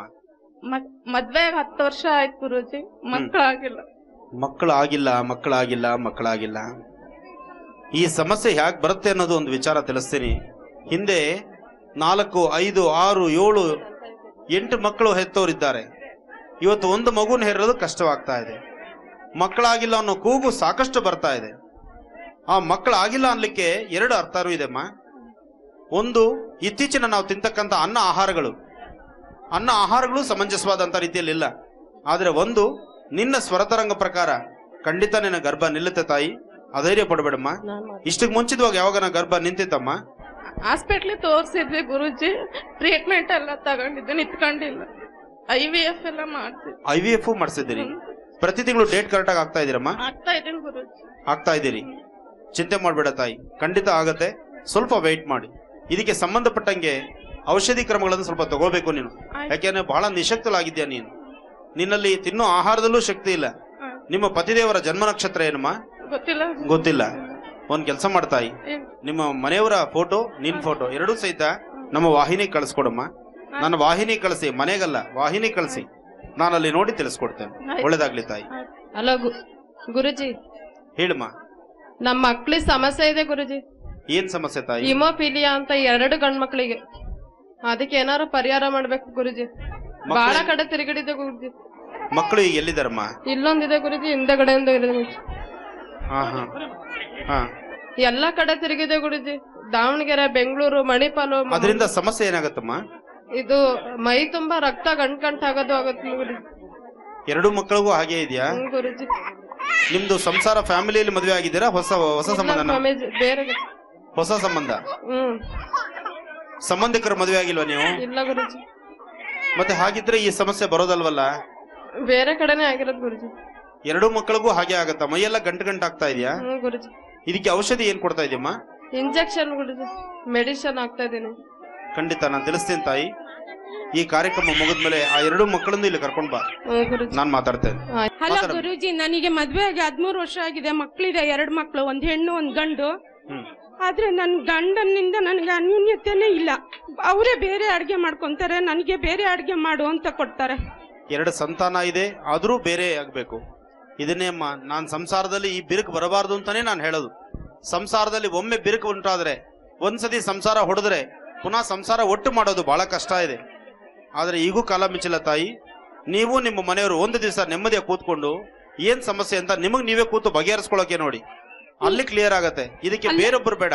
ಅಲ್ಲ ಸ್ವಾಮೀಜಿ, ಅವ್ರ ಮಾತೇ ಕೇಳಲ್ಲ ಸ್ವಾಮೀಜಿ. ಅವ್ರೇನ್ ಕುಡಿಯಲ್ಲ, ತಿನ್ನಲ್ಲ, ಏನೂ ಇಲ್ಲ ಸ್ವಾಮೀಜಿ. ಒಂದ್ ಕೆಲಸ ಮಾಡಮ್ಮ, ಸ್ವಲ್ಪ ದಿವಸ ನೀನ್ ಅವರಂತೆ ನಡಿ. ನಾನ್ ನಡ್ದೆ ಸ್ವಾಮೀಜಿ, ಅದು ನಡೆಯಕ್ಕೆ ಎಲ್ಲಿ ದಾರಿನೇ ಇಲ್ಲ. ನನ್ಗೆ ಅರ್ಥ ಆಗತ್ತಮ್ಮ. ದಾರಿ ಚೆನ್ನಾಗೇ ಇಲ್ಲ ಸ್ವಾಮೀಜಿ. ಆ ದಾರಿಯಲ್ಲೇ ನಡಿ ಅಂತ ಹೇಳ್ತಾರೆ. ಇಲ್ಲಾಂದ್ರೆ ನೀನ್ ನಿಮ್ಮ ಅಪ್ಪನ ಮನೆಗೆ ಹೋಗು ಅಂತಾರೆ.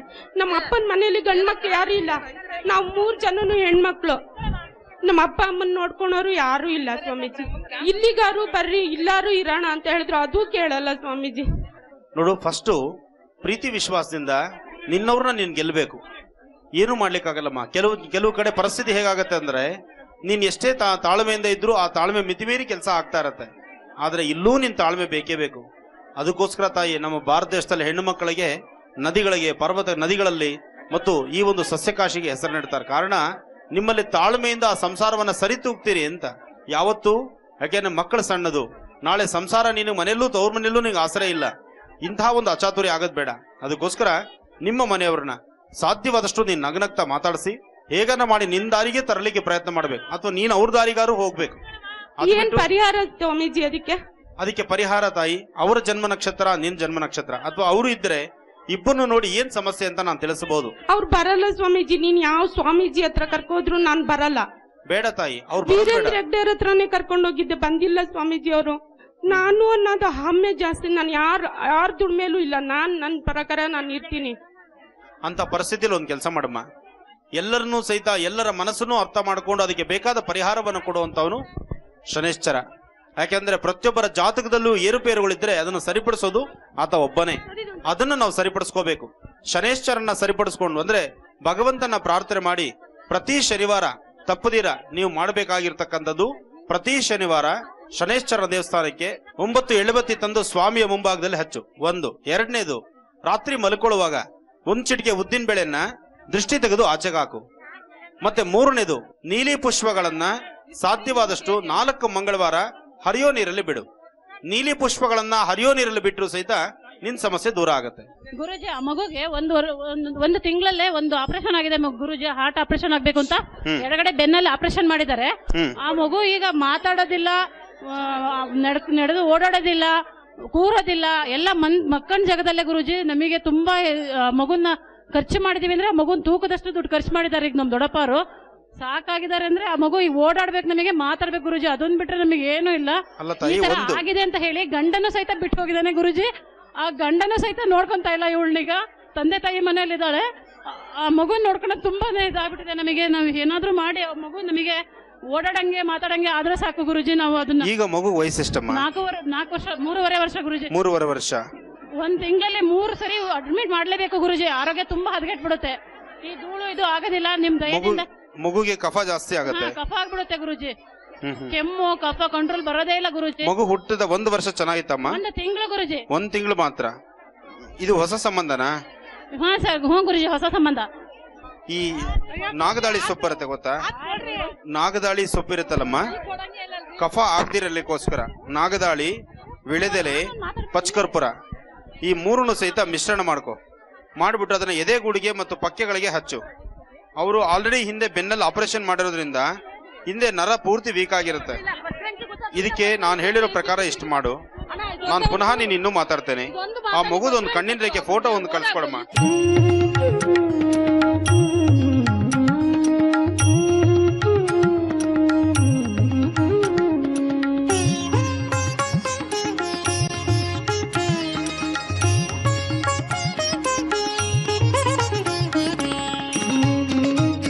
ಗ್ರಹಧೀಶ ಸ್ವಾಮಿ ಶನಿದೇವ, ಗ್ರಹಧೀಶ ಸ್ವಾಮಿ ಶನಿದೇವ, ಎನ್ನ ಗ್ರಹ ದೋಷ ನೀಗಿಸು ಪ್ರಭುವೇ, ಎನ್ನ ಗ್ರಹ ದೋಷ ನೀಗಿಸು ಪ್ರಭುವೇ. ನಿನ್ನ ಪಾದ ಸೇವೆಯ ನಾಗೈವೆ, ನಿನ್ನ ಸೇವೆ ಭಾಗ್ಯವಾ ಕೊಡು ವಿಭುವೆ. ಗ್ರಹಧೀಶ ಸ್ವಾಮಿ ಶನಿದೇವ, ಗ್ರಹಧೀಶ ಸ್ವಾಮಿ ಶನಿದೇವ. ಇದು ಇವತ್ತಿನ ಶನಿವಾರದ ವಿಶೇಷ ಮಹರ್ಷಿವಾಣಿ ಕಾರ್ಯಕ್ರಮ. ಮತ್ತೆ ಸೋಮವಾರ ಬೆಳಿಗ್ಗೆ ಇದೇ ಕಾರ್ಯಕ್ರಮದಲ್ಲಿ ಬೆಳಿಗ್ಗೆ 8 ಗಂಟೆಗೆ ನಾವು ನಿಮ್ಮನ್ನ ಭೇಟಿ ಆಗ್ತೀವಿ. ಅಲ್ಲಿಯವರೆಗೂ ನಮಸ್ಕಾರ.